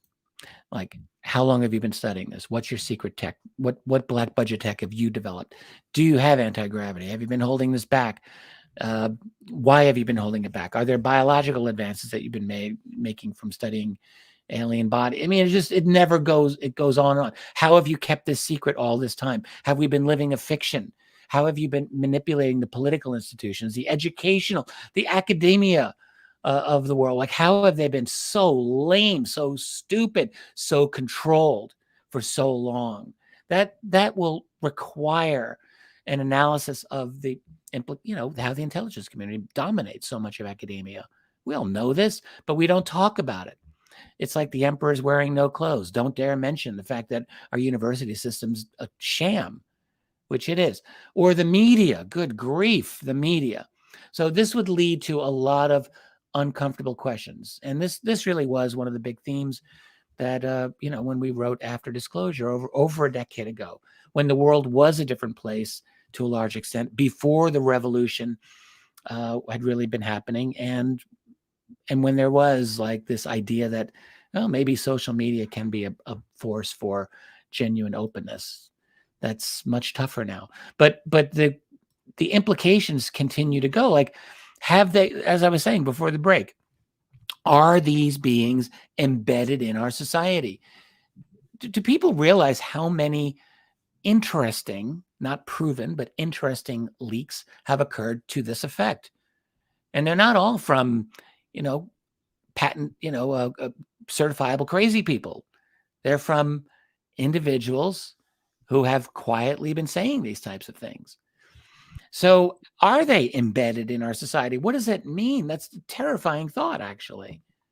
Like, what's going on? How do you even find out who they are? And on and on and on. When you listed a bunch of researchers and authors and their books, and obviously I've read many of those too.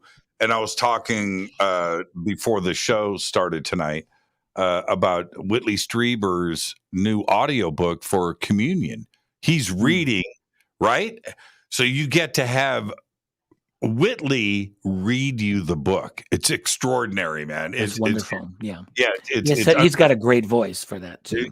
And to have him read you the book, like sitting by your bedside, and read me another chapter, Uncle Whitley, right? And just and go at it. But here's the thing. Do you see a day when somebody like Susan Goff steps up to the microphone, and it's one thing to say UAPs or talk about videos that have been leaked. It's a whole nother thing to have somebody like that and as a government spokesperson to say abductions and the abduction phenomena. But it has to be addressed. Debbie called. They're not going to address that. No way. Right. No way. Right. I was watching a video, an old documentary. I'm sure you've seen it. The UFO Secret, 2008. Okay. It's 15 years ago. This documentary came out, and no familiar faces. It's 15 years ago. It's the researchers, that were part of this thing in the early 2000s. But Travis Walton is in this video for a minute.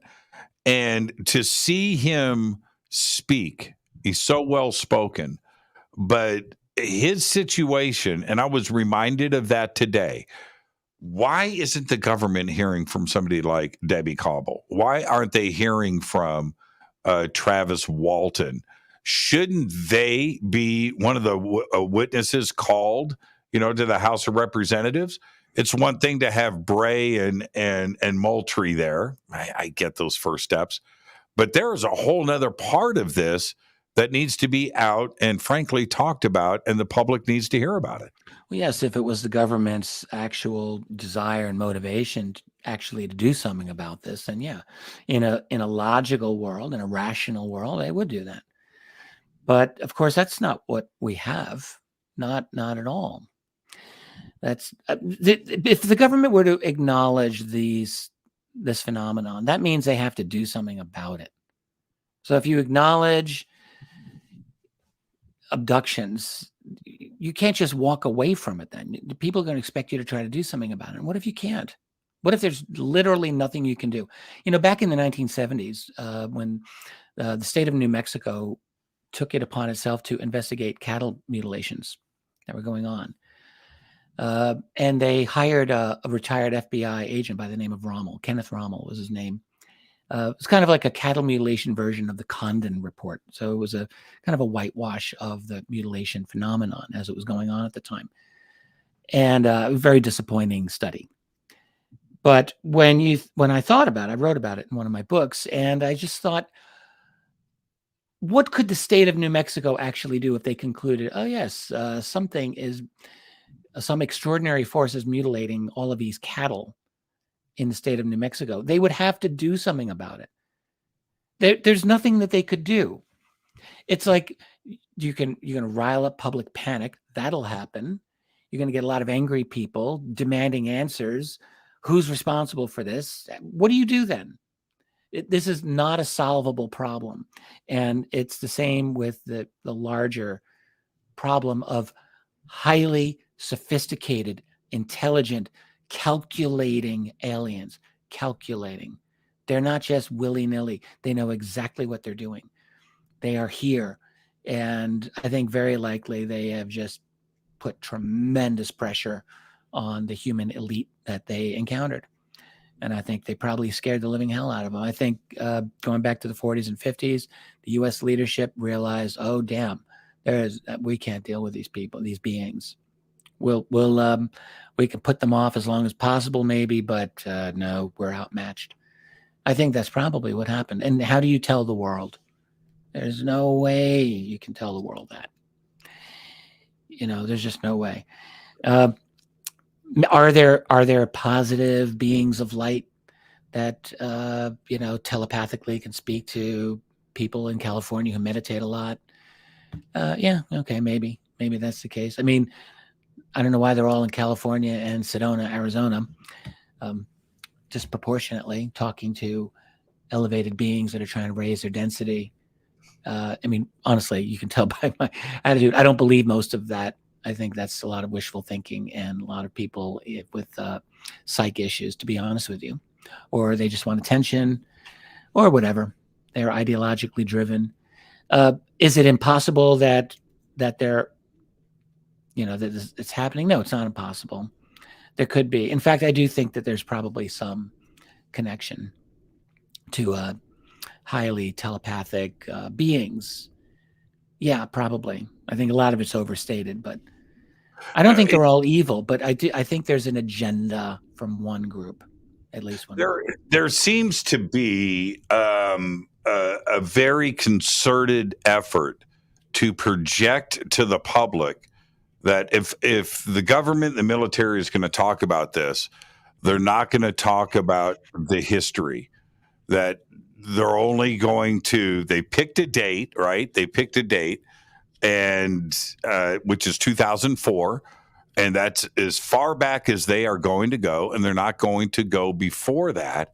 And the public at large, Richard, because of this, and it's been pretty effective, that it is a new phenomena.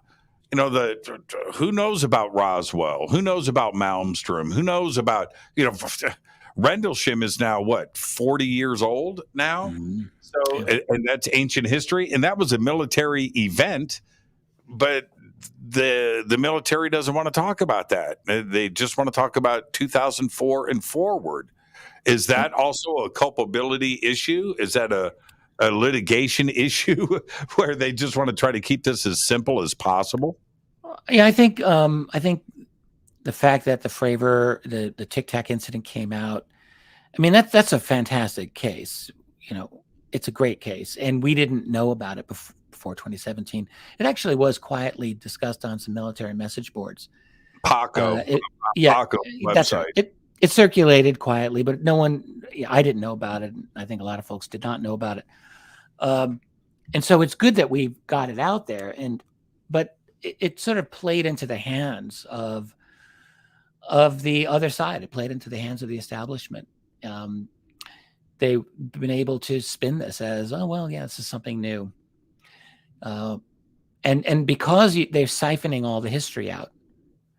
And I think that's part of, calling this UAP.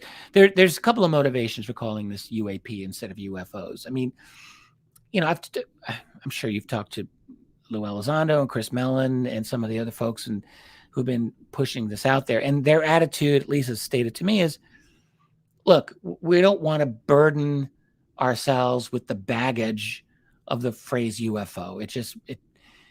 It's not considered a serious term in political circles, and we're trying to reposition it and pivot. And I mean, I can understand that. I can, but But the problem is that by taking UFO out of the equation and inserting UAP and then basically acting as if UAP started in the year 2004, it allows the conversation to go to this place of secret technology only, Russia, China, America, basically. And that's just absolutely false. It's misleading. And as I said earlier in this interview, I mean, even the Tic Tac, there is no credible way to credit that encounter to China or Russia. And you want to attribute it to the United States.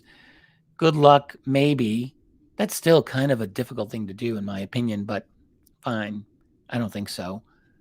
But certainly not the Russians and the Chinese. Can I ask you about that, since you're a Cold War historian and you understand geopolitics as well as anybody, at least anybody that I know, is that one of the things that China and Russia has done in a historical sense is they like to brag. They like to brag. Not like the United States, of course. You know, and check out our new hypersonic missiles. Check out this. Check out, you know, we've got Theirs this. don't blow up on launching, so good for them. Yeah. Thanks, man. There's work. Yeah. Well, we did have one successful launch, apparently. I remember that one time. Yeah, that one time. But if the Tic Tac was Russian or China, I think that Putin, even if it wasn't, that he would say that it was. But if it was definitely Russian, he wouldn't actually. That's not You true. don't think so? No, he's not a BS guy. No, go find a place where he's done BS to the world. Right. You won't find it. So then He you doesn't do confirm what I'm saying. If it was Russian, Putin would be bragging. He wouldn't brag. That's not his way. That dude does not brag, but he would state it very matter of factly. Sure. And we haven't seen his that. interest. Yeah. No. Yeah. No. I mean, what would scare the crap out of the world more and cement the illusion that whatever it is that somebody is trying to project, theatrics is half of the sale. That's it. Theatrics is half of the sale. So particularly the United States. The U.S. is actually the most theatrical of those three nations that you're describing. The U.S. is the biggest blustering nation of those three by far. U.S. is all talk. We have Hollywood. Why not?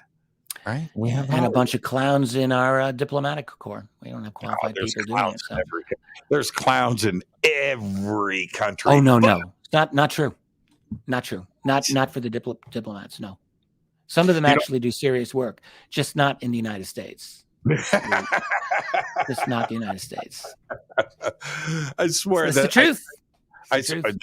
That's why I love it's an embarrassment to the world. That's why I love this country. Sometimes I just, shake my head and I just think, well, what could be worse? I could be in power, right? So, but back to the point here. I think that is a very solid way to look at this. That it's not Russian, it's not Chinese. We've emphatically stated numerous times that it's not us, and we've got this other bin. Yeah. On top of that object that Fravor saw was probably under the water. I mean, probably. I mean, they were tracking underwater objects from. He later denied it, but I think that they did. And even if they didn't on that one occasion, one of my side projects, I've actually done a bunch of videos on my website, a series of USOs, so unidentified submersible objects. And I've just been collecting them and kind of bringing them to life on my site. There are scores and scores of amazing USO stories, objects leaving bodies of water and zipping off. Yeah. Objects gently entering bodies of water and then doing their thing. The U.S. Navy encounters them all the time. Soviet and the Russian Navy, ditto. These things are everywhere. Do you remember Bill Cooper's chapter about that in Pale Horse? That's right. He was in the Navy in the 60s and an object came right out. He was on a sub. Very dramatic. Yeah, that's right. Submarine. Yeah. Mm-hmm. Yep. But in fact, that was his first. That was the first way that the internet learned about him, I believe. He was back then on Usenet. Paranet. That story. Paranet. Yeah. Paranet? Yeah. Was it Paranet? Well, yeah, but it was Usenet. Paranet was part of it, whatever. But yeah, the bulletin boards. And that was his first stories, I believe. You know, and that's a believable story. That's a great story. It's a great story. Can I go on the record? I miss Paranet. It was so, and let me tell you why. There was no censorship. No censorship. Everything was wide open.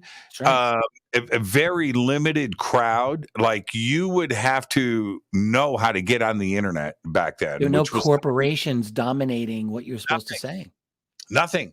Mm-hmm. And man, that was a great place to hang out. I couldn't wait to get home from work. Man, do you realize what's happened? So we're the same age, and you don't even have to be almost 60 to remember that there was a time when you were younger where you thought, oh, the world's becoming more free. Yeah, there's more of everything possible. And then suddenly, within the last 10 years, about 10 years ago, it's like, boom, gotcha, going the other way now. Less freedom. We've got control of the internet. We've got the corporations now dominating what you're allowed and not allowed to say. And we're going to screw you if you break the rules. And we're going to force you now into this little corral of what's permissible. And we're going to protect you against misinformation and disinformation and extremism. That's one of the new ones. And, hate speech. And if you break those rules, we'll cancel you. We'll deplatform you. We'll get into your bank account. We'll do what Trudeau did to the Canadian truckers, and we'll steal your money. This is where we're at. All of this within the last few years. That's fascism. No, that's fascism. Agenda. That's the alien agenda. Well, that could be one and the same. Yeah, let me tell you why. The other night, I'm in bed, eyes are wide open, looking at the ceiling in the dark, and I have a messed up brain, man. I'm just a messed up person because I had this thought, and the thought was, disclosure happens. We're sitting down and talking to ET, and they tell us, we gave you the internet and you screwed that up. Right? And I was like, I had this weird thought about this conversation about cell phones, technology, social media, the internet. It was a gift from ET, and we blew up the world with it instead of doing good things. I know we're going to break, but I'll have a different take on that after the break, if you allow me. Let's take a break. This is Fade to Black. I'm your host, Jimmy Church. Fade to Black, hosted by Richard Dolan. Richard, you want to tell everybody when we're coming back? A couple of messages, and we'll be right back. This is Fade to Black. Stay with us. Hi, everybody. This is Rob Halford, the Metal God, on JimmyChurchRadio.com. Your 1 million gigawatt paranormal powerhouse, KUNX-DB, VX. Right now, the world couldn't be more chaotic. History shows us what gold does when the world goes crazy. It goes up in value. Right now, we're in unprecedented times. The pandemic, the war in Ukraine, the devaluation of the U.S. dollar. Gold and other precious metals are a defense measure against the hyperinflation that's happening right now. So, what can you do to protect yourself? Call my friend Alan Johnson at United Gold Group. He's dedicated to helping people secure their retirement income. He'll help you with gold, with silver, and other precious metals, and show you how to set up your own self-directed IRA. Safe and secure, United Gold Group makes gold ownership easy and affordable. There couldn't be a better time, so call now and get a silver American Eagle proof set with a qualified IRA. Call 800-753-8534. That's 800-753-8534, or visit UnitedGoldGroup.com. Reach out to my friend, Alan Johnson.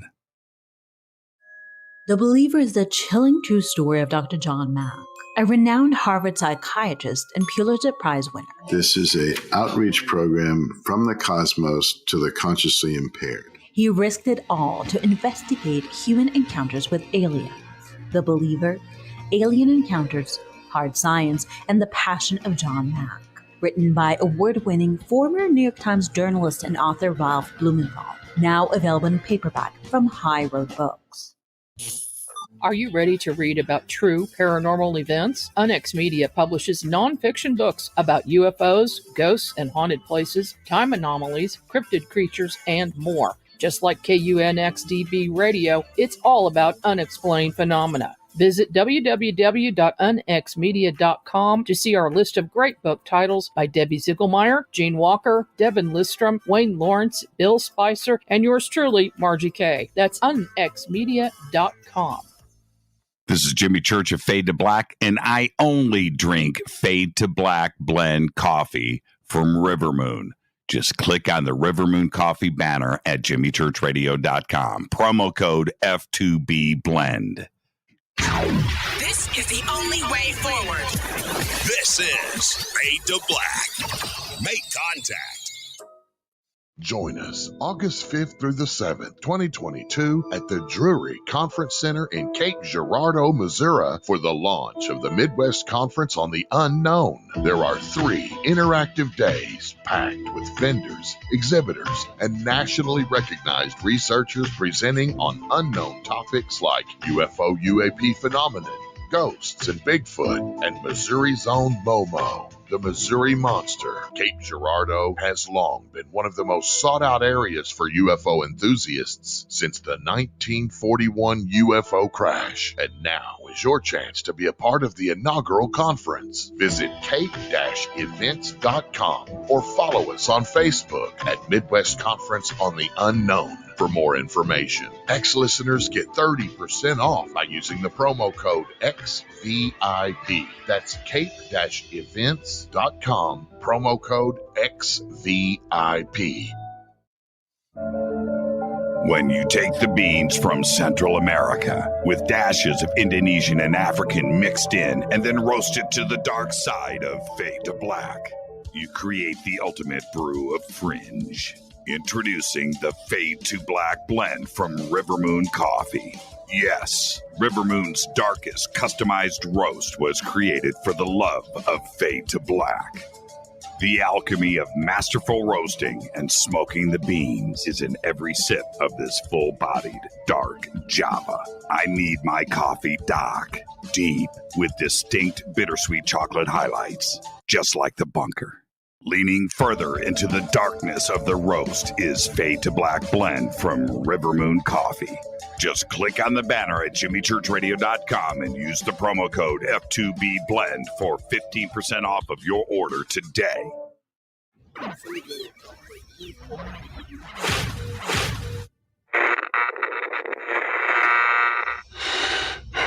You want to know a secret? I love ponies. I really love ponies. I'm serious. I couldn't stay sane without ponies to brush. Why Fade to Black? Because you never got that pony. Damn it. This is Fade to Black with Jimmy Church on the Game Changer Radio Network.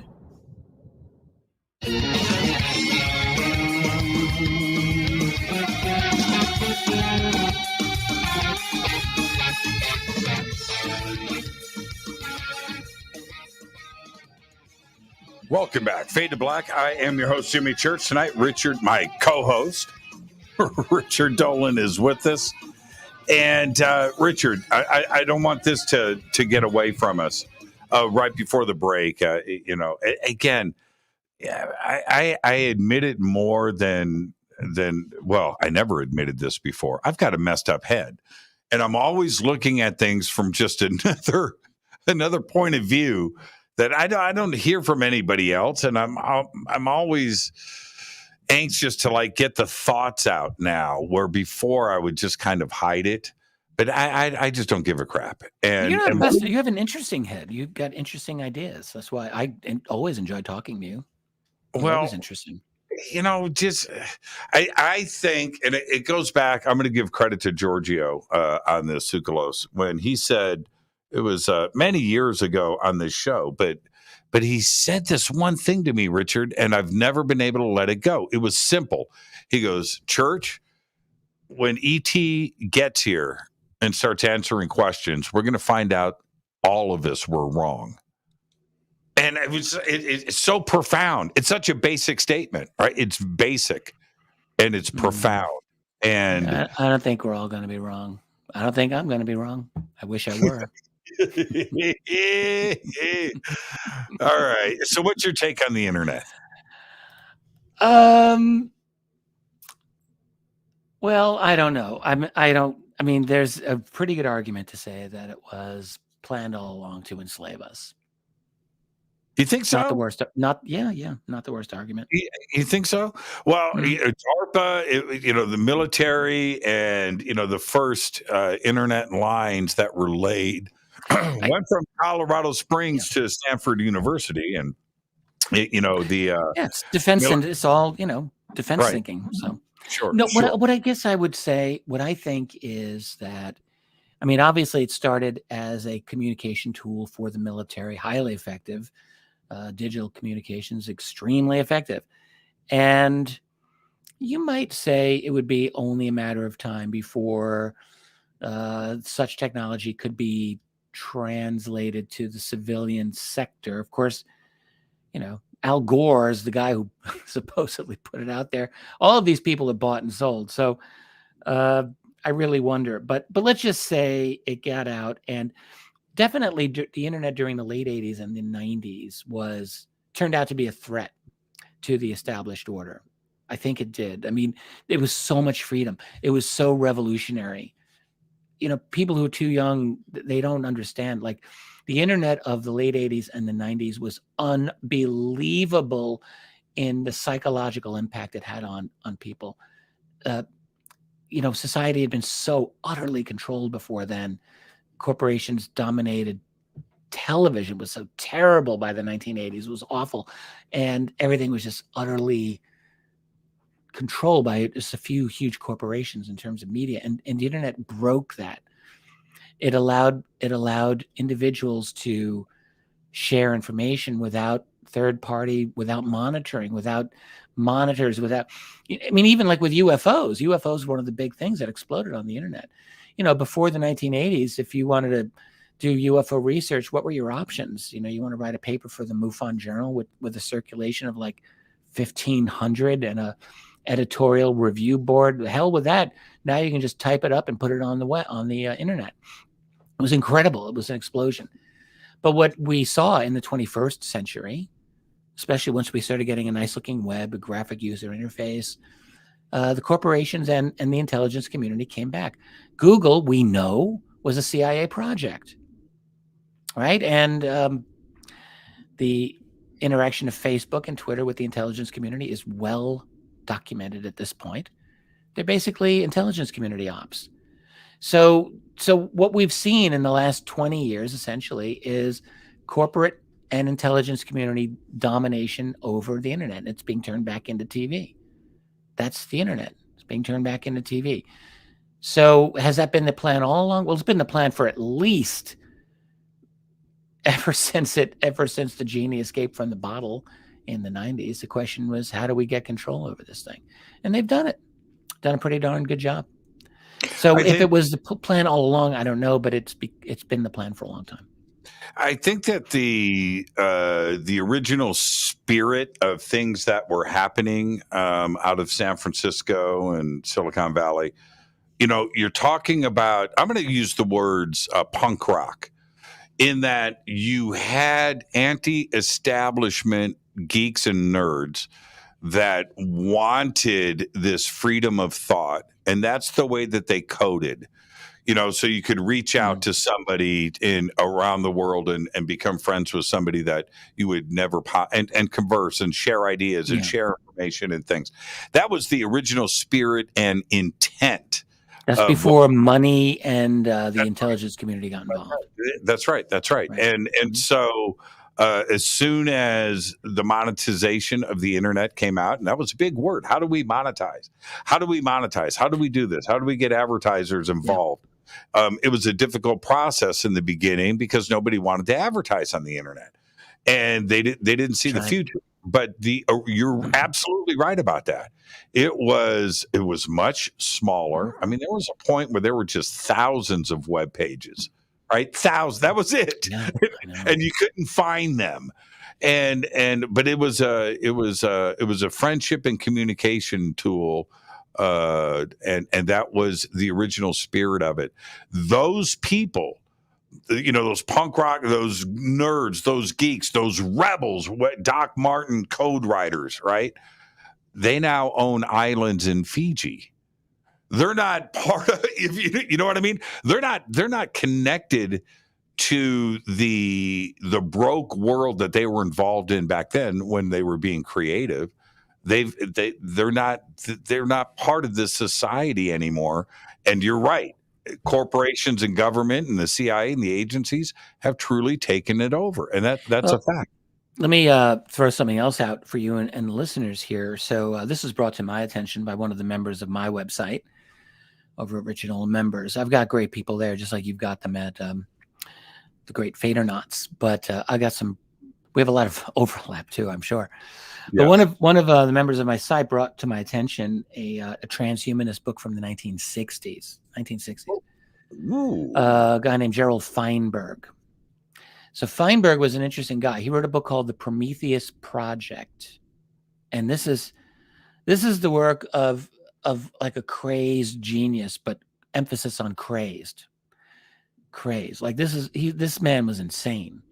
But he was also friends with Edgar Mitchell, did a foreword to one of Mitchell's books on psi phenomena. Feinberg was one of the world's leading experts on the tachyon, which is faster than light communication. If there's an ET expert, he might be one of them. He was involved with DARPA in the early 60s. This guy was on top of everything. He writes this book in the late 60s where he's talking about future transhumanist humanity as like the most wonderful thing. This guy would make Ray Kurzweil look like a Luddite. This guy was like so far ahead.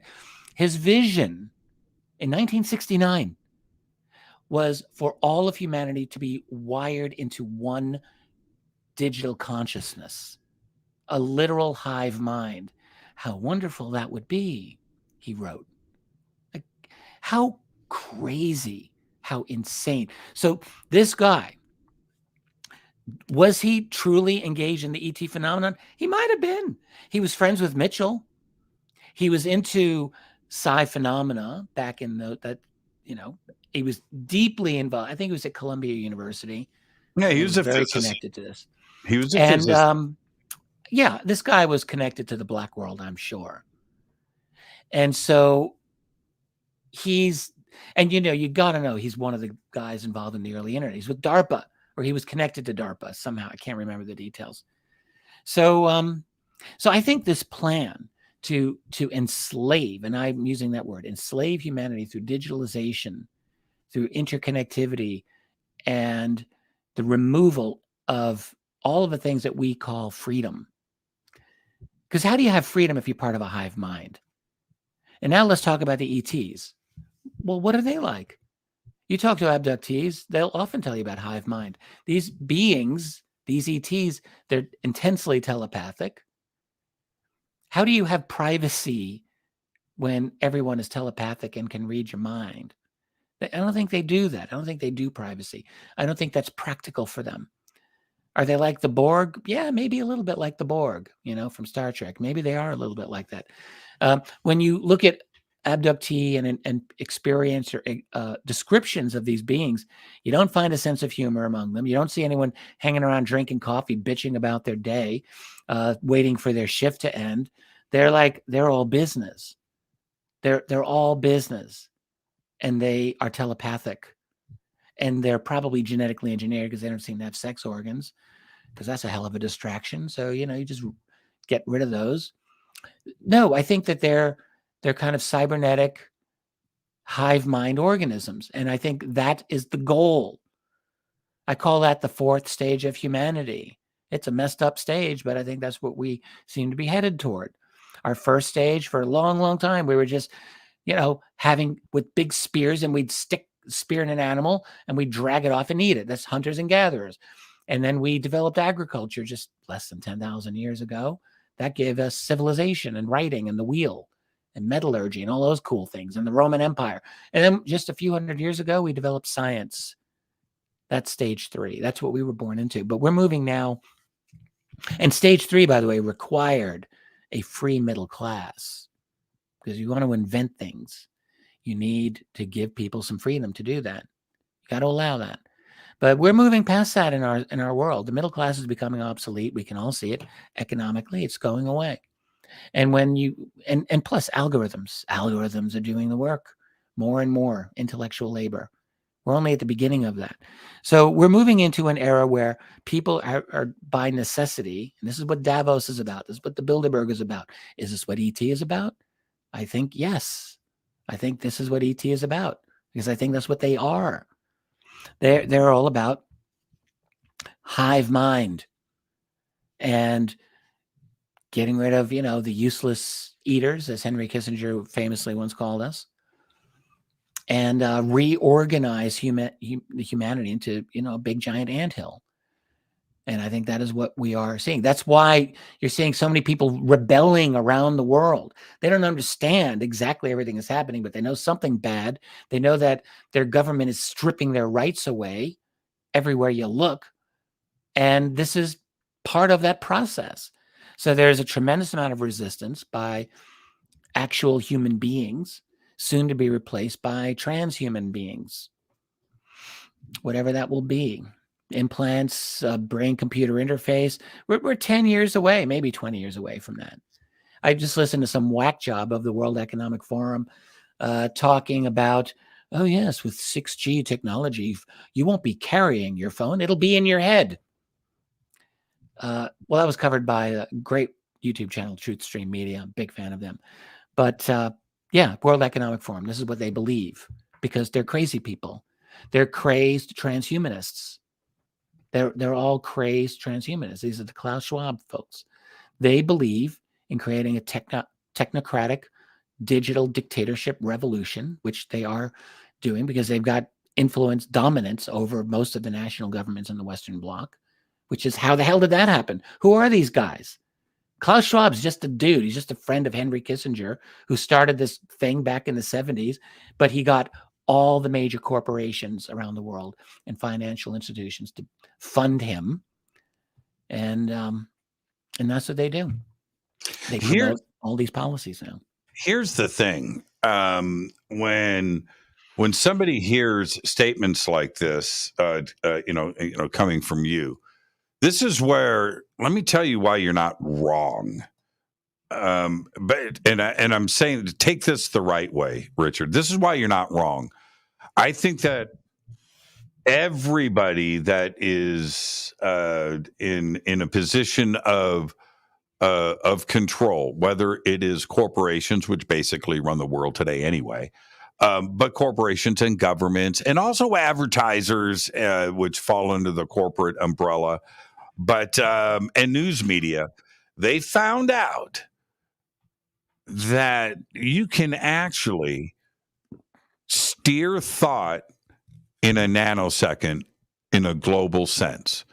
They wondered about that. We talked about 1984. We've talked about this possibility. These ideas have been played out many times, but it was always talk. Never really happened. And we found out. And certainly we saw how globally things were changed overnight 2.5 years ago. And it wasn't just one thing. It wasn't just one thing, Richard. It wasn't just one thing. It was the airline industry being shut down. It was every country in the world was on board. Every citizen on the planet was affected. The cruise ship industry, the trucking industry. You were forced to lock yourself in your homes. You were educating at home, and teachers were teaching them. Every aspect of our lives was changed in an instant. And with total international coordination, total no dissent. That's wasn't not an accident. No. And that's why I say you're not wrong. If think about the sport industry, sports got on board. Right? I mean, what the music industry, touring, movies, everything, every aspect. They've all been utterly controlled for the longest time by just the worst. I mean, the music industry, ugh. Sports industry, terrible. They're all just. What they did is they took over. Music was once a beautiful thing. Sports was once a beautiful thing, and by the 21st century, both of those industries were destroyed by corporate. But you're right about that. But what I'm referring to is events. Events stopped. Events stopped. Right? There was no more crowds for 2 years anywhere. That's right. Anywhere. Yeah. Society ended. Society ended. And the infrastructure that is in play for sporting events, and it's not just the sports teams. You have the infrastructure that has to do the touring, the sound system, the lights in the music industry, all of that shut down. Restaurants and the infrastructure that supports the restaurants and the trucking, the food. Man, it was just crazy. And it was done with the flip of a switch. And most of the businesses that went out were, mom and pops, middle-sized, small-sized businesses. The large ones got subsidies.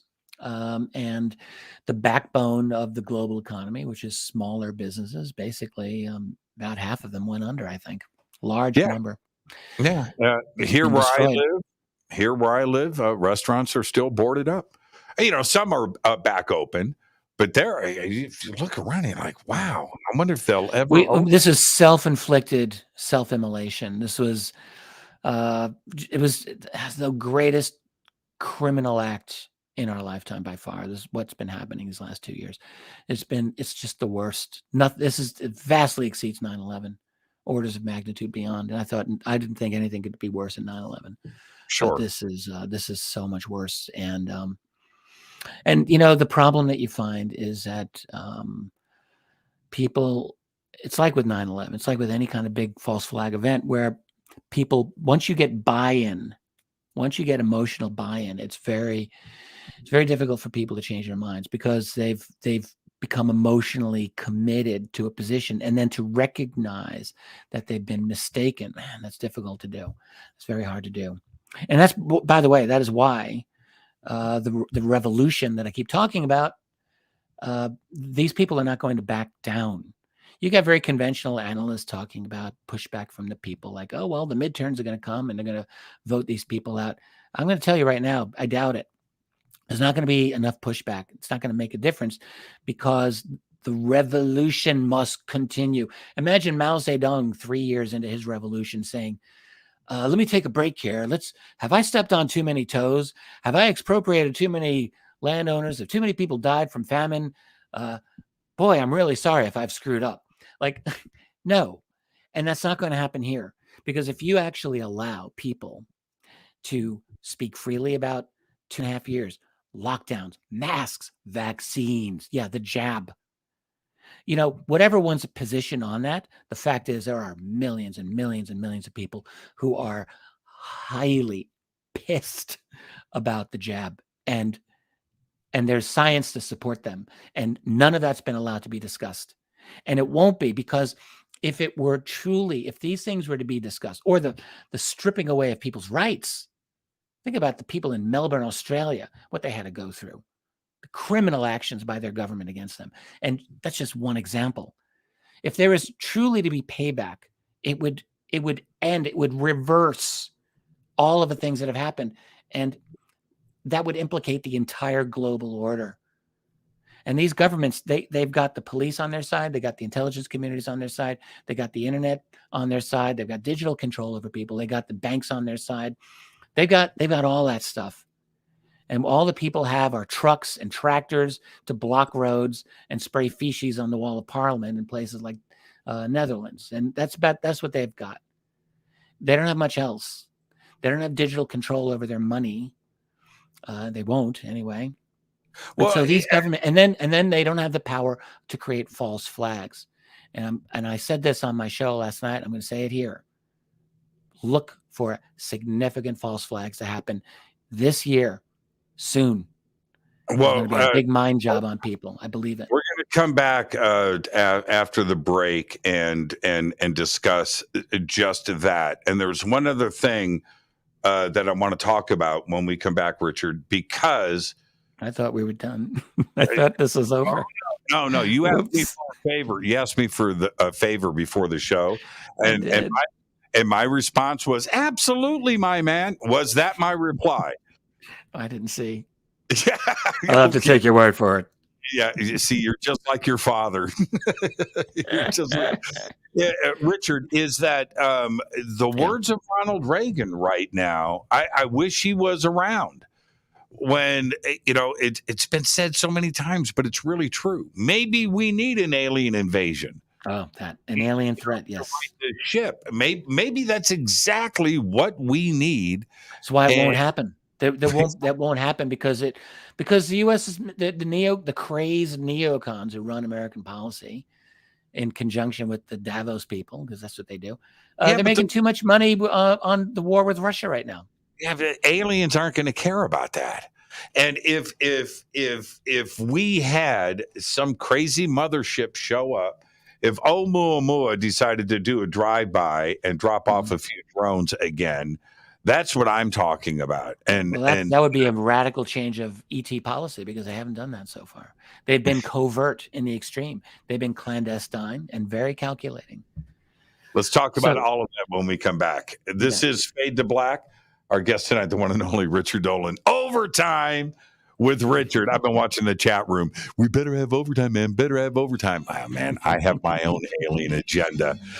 So we'll be right back with Richard right after this. Stay with us. This is Fade to Black.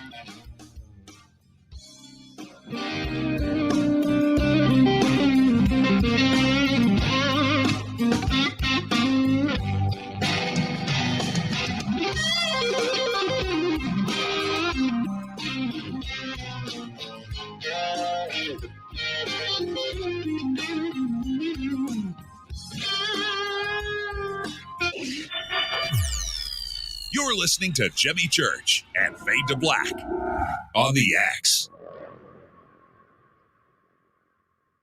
Hey, what up, y'all? It's your girl Vivica Fox here, and you are listening to my boy, Jimmy Church, on JimmyChurchRadio.com.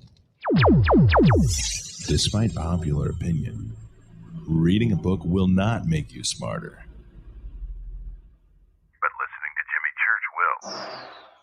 Right now, Eden Pier is having their famous BOGO deal on thunderstorm air purifiers. One listener wrote, "It makes a huge difference in our cat litter box stink. I just wish I waited for the BOGO deal. I need another one." Well, now's the time. BOGO is back, so when you buy one thunderstorm, you get one free. No matter how many you buy 2, you get 2 free. You buy 5, you get 5 free. The thunderstorm will completely eliminate any odor, even the worst like pets, cigarette smoke, urine, and cooking. Now is the time to order. Eden Pier's buy one, get one free sale is 1 week only. With over 265,000 thunderstorms sold and countless 5-star reviews, you know it works. People are buying several for around the home and even as gifts. Just go to EdenPureDeals.com and use discount code FADERBOGO. That's FADERBOGO, FADERBOGO. BOGO is buy one, get one free. That's EdenPureDeals.com, discount code FADERBOGO. And as always, shipping is free. This is Billy Carson, founder and CEO of ForbiddenKnowledge.tv. ForbiddenKnowledge.tv is the fastest growing and one of the most watched networks in the world. And I would like to personally invite you to check out our expanding library of TV, film, lectures, and special presentations. ForbiddenKnowledge.tv has over 6,000 videos covering lost history, health, UFOs, spirituality, and our future. We are committed to our community, and with my personal invitation, you can right now get your own free 30-day membership at ForbiddenKnowledge.tv. Your own library of information starts today at ForbiddenKnowledge.tv. Your 1 million gigawatt paranormal powerhouse, KUNX-DB, the X. Are you ready to read about true paranormal events? Onyx Media publishes nonfiction books about UFOs, ghosts and haunted places, time anomalies, cryptid creatures, and more. Just like KUNXDB Radio, it's all about unexplained phenomena. Visit www.unxmedia.com to see our list of great book titles by Debbie Ziegelmeyer, Gene Walker, Devin Listrom, Wayne Lawrence, Bill Spicer, and yours truly, Margie Kay. That's unxmedia.com.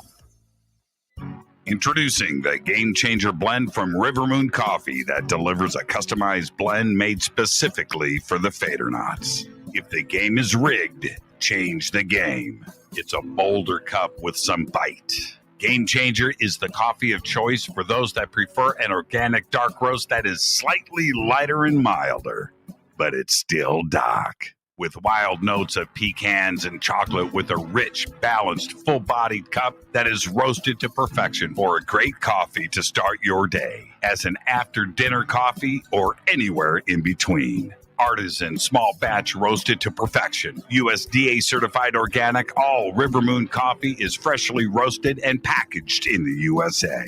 Just go to rivermooncoffee.com or click on the banners over on our site and use the promo code F2BBLEND for 15% off of your order today. rivermooncoffee.com. Are you intrigued by Paranormal Talk Radio? You'll love the new Paranormal Radio app from TalkStream Live. You'll find a great selection of talk shows covering UFOs, ghosts, strange phenomena, and much more. Download the Paranormal Radio app now and start listening to the very best in paranormal talk entertainment, including the network you're listening to right now, the Paranormal Radio app, free in Google Play and the iOS App Store.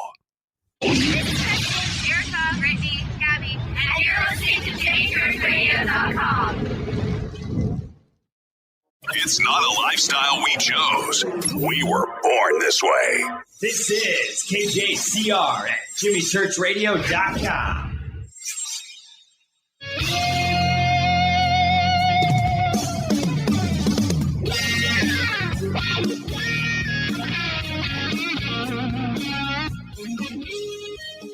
Welcome back, Fade to Black. I am your host, Jimmy Church. Tonight, Richard Dolan, heading straight into overtime.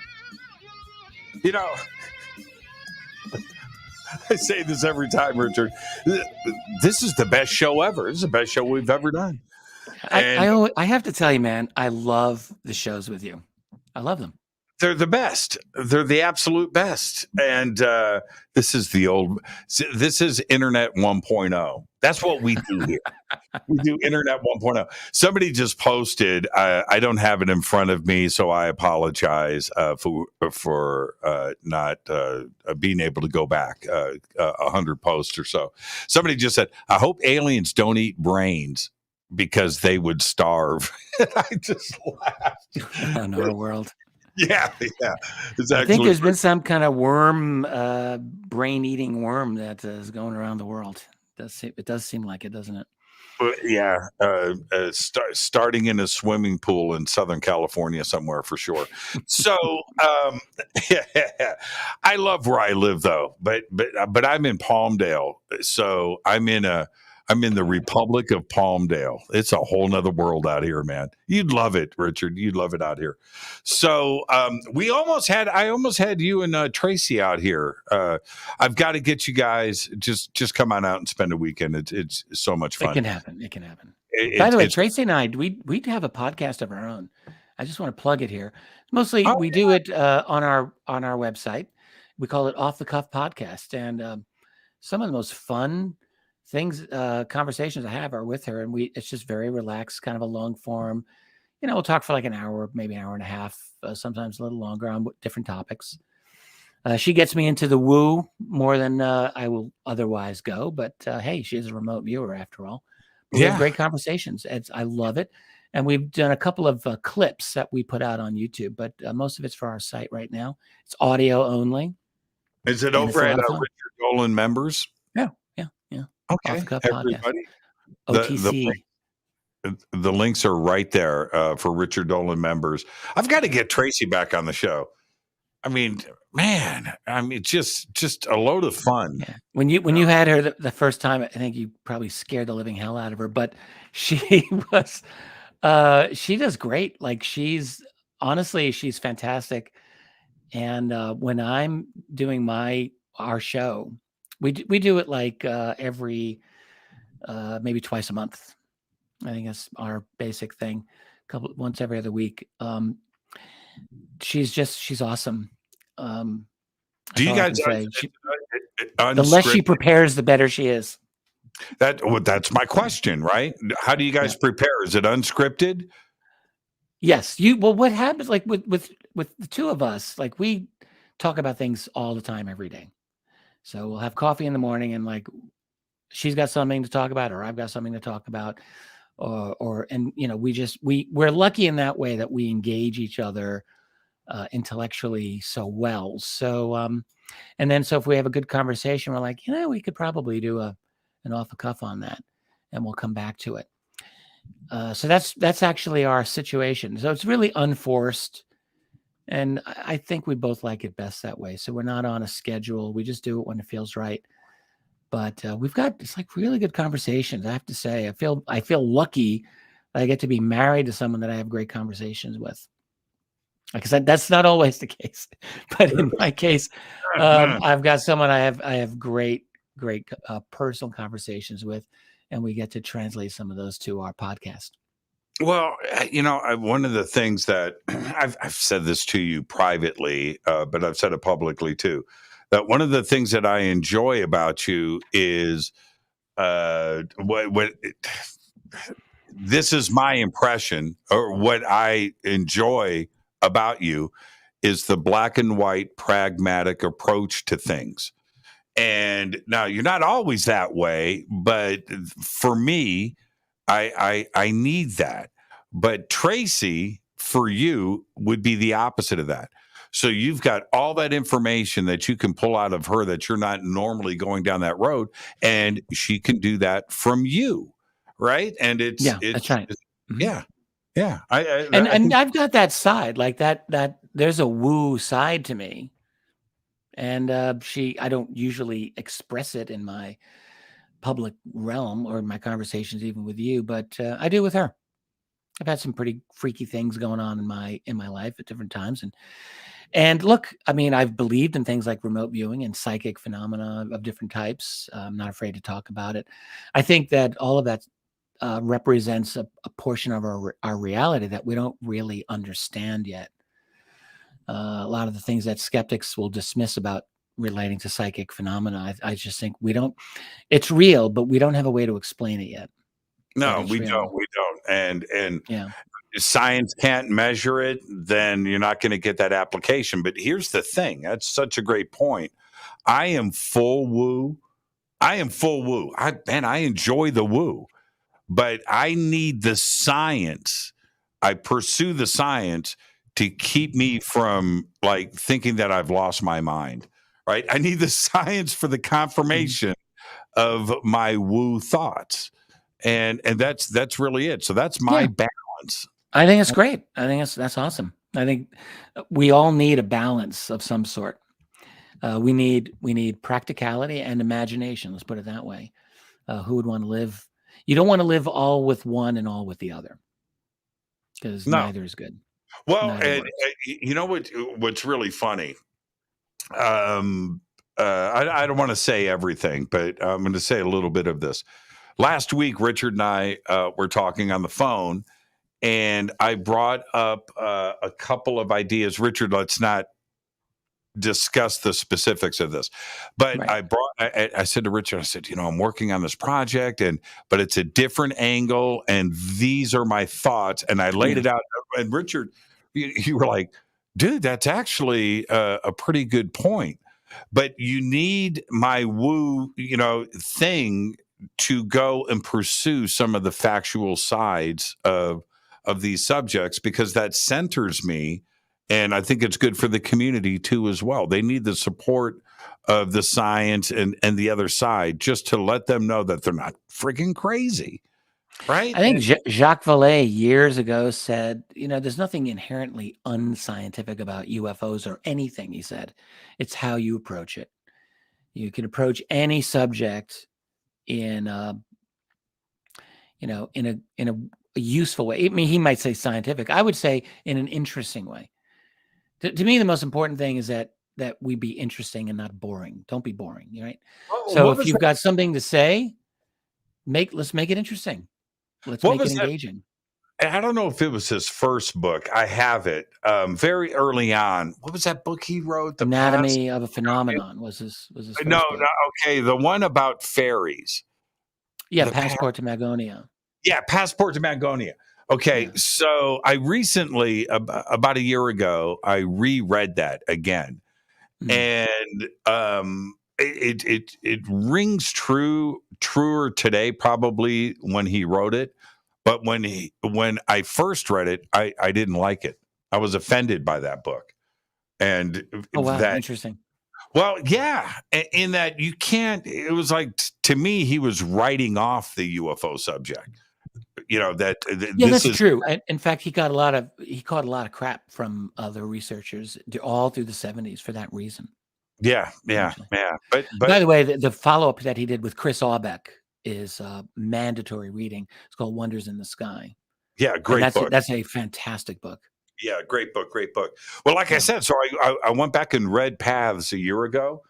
And I was like, no, I don't know why I was so offended by it. Because it's actually pretty spot on, but it's because I'm looking at things with a different mindset. Back then I was looking for confirmation, and he wasn't giving that to me. He was telling me that I was crazy. Well, it's a monument. It's a very groundbreaking book. I do think that the follow-up that he did with Chris is a better book. Just because I think their scholarship's better and it's more carefully done. Nothing against what Jacques Vallée was about in the late 60s, but I just don't think he had access to a lot of the research. Chris Aubeck, I've met Chris. He's unbelievable. Guy is absolutely top-notch thinker and a very outstanding researcher. So I think he brings a certain amount of rigor to that study of ancient UFOs and ancient alien sightings and things. And he's not a total skeptic, but he's a lot more skeptical than I am. And I've had a couple of conversations with him about this, but he's definitely good. And I love what they did with Wonders in the Sky. Now, there's a weird connection, I think, and I'm wondering if you're willing to go there. But I just brought up Ronald Reagan, aliens bringing the world together. And you mentioned, keep your eyes open. We're going to have some false flags. Could the two of them be brought together? Everyone asks this question of me and probably of everyone else. Like, is there an alien false flag that's in the works? And I just keep coming down to no. I just keep saying I don't think so. People were saying this 5 years ago when TDSA was going strong. It's like, this is a false flag. Stephen Greer called it a false flag. I'm like, what? Do you even know what a false flag is? This was not a false flag. And it's now been 5 years and no one's still being terrified of the alien threat. Like, where's the follow-up? But if there is to be a genuine false flag of an alien invasion or an alien threat, that comes at a price. Like, the one good thing from the military point of view is, presumably they could wrangle more money out of Congress for the budget. Of course, nothing's free, and they would have to explain what is the nature of the threat. Why do you need the money? What is the disposition of the alien forces? Like, these are not comfortable questions to deal with, and are they really just going to be able to scare everyone so much to get a blank check for not even explaining who and what these aliens are and what their capabilities are? Like, they're going to have to come up with some kind of information.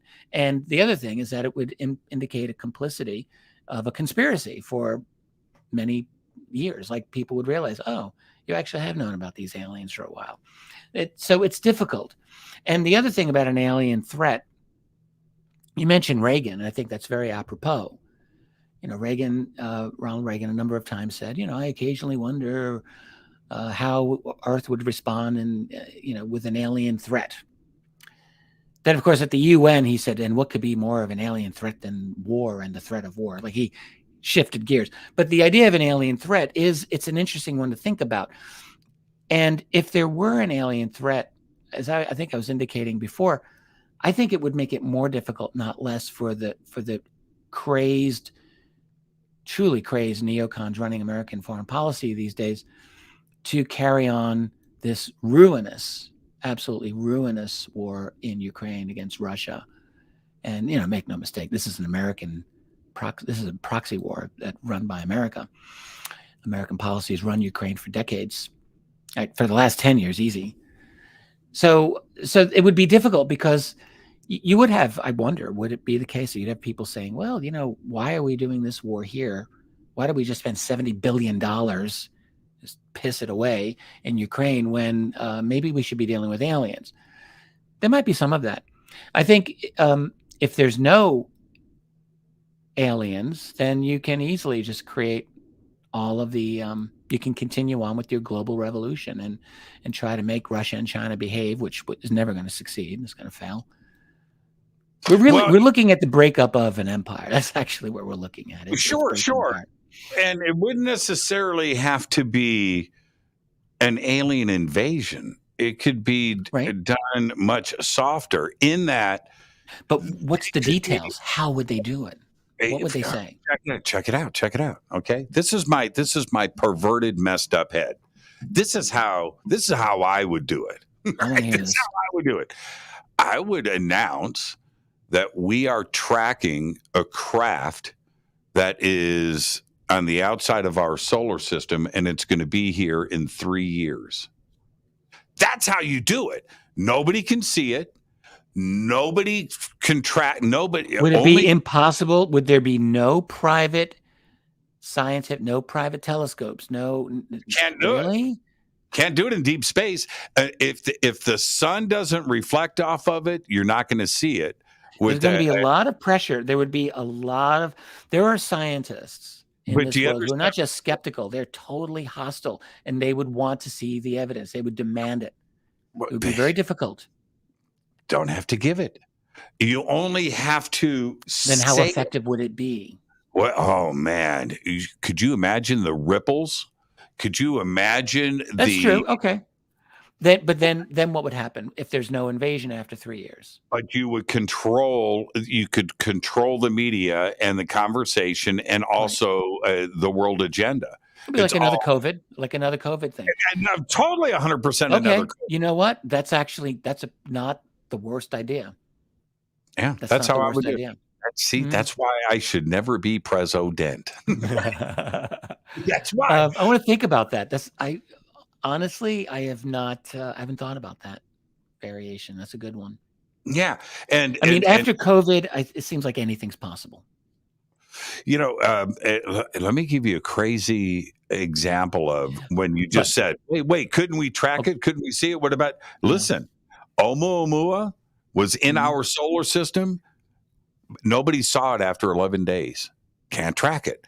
If the sun's not reflecting off of it, you're not going to see it. We don't have radar systems, that can pick up. No, that's not how the world works. And Oumuamua disappeared. It's gone. We don't even know where it is. And that was 2017. Now flip it over in the opposite direction. If we say something is 3 years out, there's no way. And that would be a real false flag. It would be, but that would be like the Rolls Royce of false flags. I mean, that's just the thing about a real false flag is that there's always a risk. It's a risky operation because you can get caught. So the false flag could only happen. And the reason that the United States has been the king of false flags since World War II is very simple. It's because the United States has controlled and dominated global media. Like North Korea can't really do a false flag against the world because no one's going to believe them. They don't have the control over the media. Even Russia, it'd be very difficult. But the United States does them all the time because the U.S. has dominance over global media. So this is going to be increasingly a little more difficult. So will the U.S. be able to do this over China and Russia's skepticism? Or are they going to rope them into this? It's not necessarily the easiest thing. And then after the 3 years go by, what then? Do you say, they've came and gone? No, you've got 3 years. And you move on to something else. You move on to something else. You've got 3 years to do whatever you want. Yeah, that's true. The thing is, the global dictatorship is happening without an alien invasion threat, though. That's the thing. I don't think it's necessary. They're just doing it. COVID has taken us from the 30-yard line on our side of the field down to we're backed up against our own 5-yard line right in the end zone, and the enemy's coming at us. Like, they've just moved the ball way down the field in these last 2.5 years. Yeah, no, and they're so close to true. I don't think we're backed up. I think that the governments, the people are backed up. They moved it into the red zone. They almost made a touchdown. Yes, exactly. Yeah, I missed. Yeah, we agree. I'm not a sports guy. See, so I am a sports guy, believe it or not. But I just whatever. You're a baseball guy. You should have done the baseball analogy, and you would have knocked it out of the park. I couldn't hit a curveball was my problem. That's the big problem. But if the reason for a false flag at this point, I think that they're always in the planning stages, right? They've got a false flag playbook. Well, it's not going to be an alien false flag this summer. No, it's a different false flag. We're talking geopolitical. I don't want to say. I think something bad, though. I think something bad, like something really bad. I'm afraid, actually, because the revolution must go forward for these people. And there's too much pushback. I mean, put yourself in the position of like Canada. You're Justin Trudeau, and you've committed crimes against your countrymen, your people. Like, they can't be allowed to do a proper investigation. They got the political system basically cowed. They got the media. They got the banks. They can't allow this to be like truly free elections. And in the United States and in Europe and in every Western country, Japan's not even, they haven't had sovereignty forever. And Australia, these countries are there's such a tremendous amount of desire for people to push back, and they can't be allowed to. See, this is the thing. So I think to prevent that is going to be an event that will be blamed against those people and will be used against them. And then that'll be an easy opportunity to rig elections, which I do think we're in an era of insecure elections, which we're not allowed to discuss. You can't ever discuss election integrity because that makes you a bad person and you get canceled. But this is the perfect time for elections to become insecure and rigged. This is the perfect time. All this need is a pretext. Can we go back to Canada for a second? Sure, yeah. Justin Trudeau. Now, I don't do politics on the show, but I do the conspiracy of politics. So let me explain something. Justin Trudeau, or anybody that has megalomaniac tendencies, Canada's the wrong country for that person to be in power because Canadians are too friggin' nice. Well, yeah, but they're he's controlled by the United States. Obviously, he's not an independent player. He's controlled by the U.S. and by Davos. He's totally controlled by Davos, 100%. Well, like I said, Canadians are just too nice. World Economic Forum. Yeah. This has been a long time coming. It's not just Justin Trudeau. This has long precedes him. Do you think the false flag would happen, though, in a third world situation? I don't know. I think in a Western industrial nation. You think so? Yeah, for emotional impact. Well, I mean, I hope I'm wrong. I hope I am wrong. This is me thinking it out. I have no inside information, nothing like that. This is just what I think. Well, isn't that's false flag 101, right? When you're going down the check boxes, the top one is you got to have where's the grandest amount of emotional impact, right? Yeah. Yes. You want something traumatic. something traumatic that really freaks people out. That's right. And you want a high-profile target. You want a high-profile target that's everyone recognizes, that has symbolic value to people.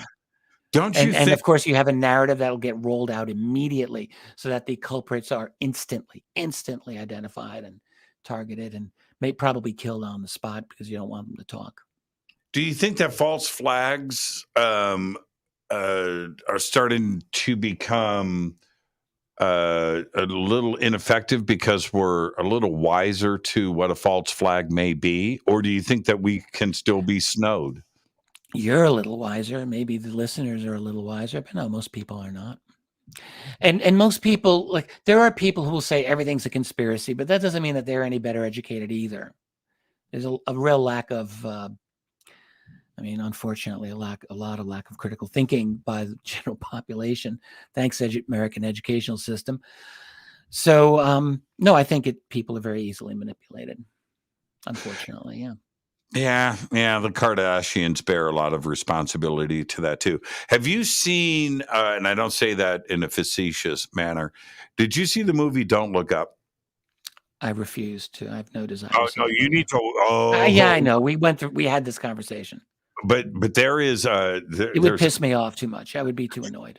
It's funny though, and if you can't laugh at yourself, Hollywood does not know how to make good movies. I mean, I just don't think they do. Adam McKay does, though. Adam McKay does. But here's my point. Richard, behave. Right. You're a guest. Yes, sir. I know you are right. There's a character in the movie. Her name is Riley, and a pop star, social media influencer, right? It would fall under any number of categories that we have here on this planet right now. But her influence and how it's handled in this catastrophe, this cosmic disaster that is about to play out, that's our news source, right? That's our newscaster, a Kardashian. Yes. No, absolutely. And I know the president only cared, like, how does this help my ratings and this, that. Yeah, all of that's true, obviously. We have, a pack of idiots running our country. Yes. So that part I'm sure is true. Oh, you'd love the movie. I don't think so. When you and Tracy come out, popcorn night, we're going to watch Don't Look Up. All right. Oh, my God. Then we'll watch Field of Dreams for you. Okay. That's a good movie. It is. Hey, Richard, now that's a wholesome movie the whole family can enjoy. That is a family night. Richard, thank you so much, my friend. What a great conversation. Give my best to Tracy. It was great seeing and talking to her too as well. So just tell her I said hello. Enjoy the rest of your night. I'll be sending you some stuff here in a few minutes, so you can't go to bed yet. Okay? It was my pleasure. Thank you for having me on, Jimmy, and always a pleasure to be with the Fadernauts. You're the best, man. Richard Bleepin Dolan. Everybody, please go to richarddolanmembers.com. The links are below. I've got them over on the website. We've got them in social media. Go check out Tracy and Richard's new podcast. Richard, behave and be well, my friend. Thank you, Jimmy. What a great night on the show. Thank you, Richard. That is a perfect night. I just can't say enough. It's Richard Bleepin Dolan. Perfect night on the show, perfect conversation. I hope everybody had a good time and maybe you learned something. Fade to Black is produced by Hill J. Palm, Renee, Dennis, and Kevin. Announcers are Steve Harder, Gene Vitoa, Mark D. Kovar. Webmaster is Drew the Geek. Music, Doug Aldrich. Intro, Spaceboy. SpaceboyMusic.com. Fade to Black is produced by KJCR for the Game Changer Network. And this broadcast is owned and copyrighted 2022 by Fade to Black and the Game Changer Network, Inc.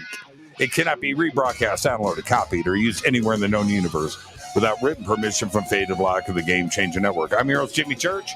Tomorrow night, right here, Linda Moulton Howe. Until then, I want everybody to be safe. Go Beckley Tappy.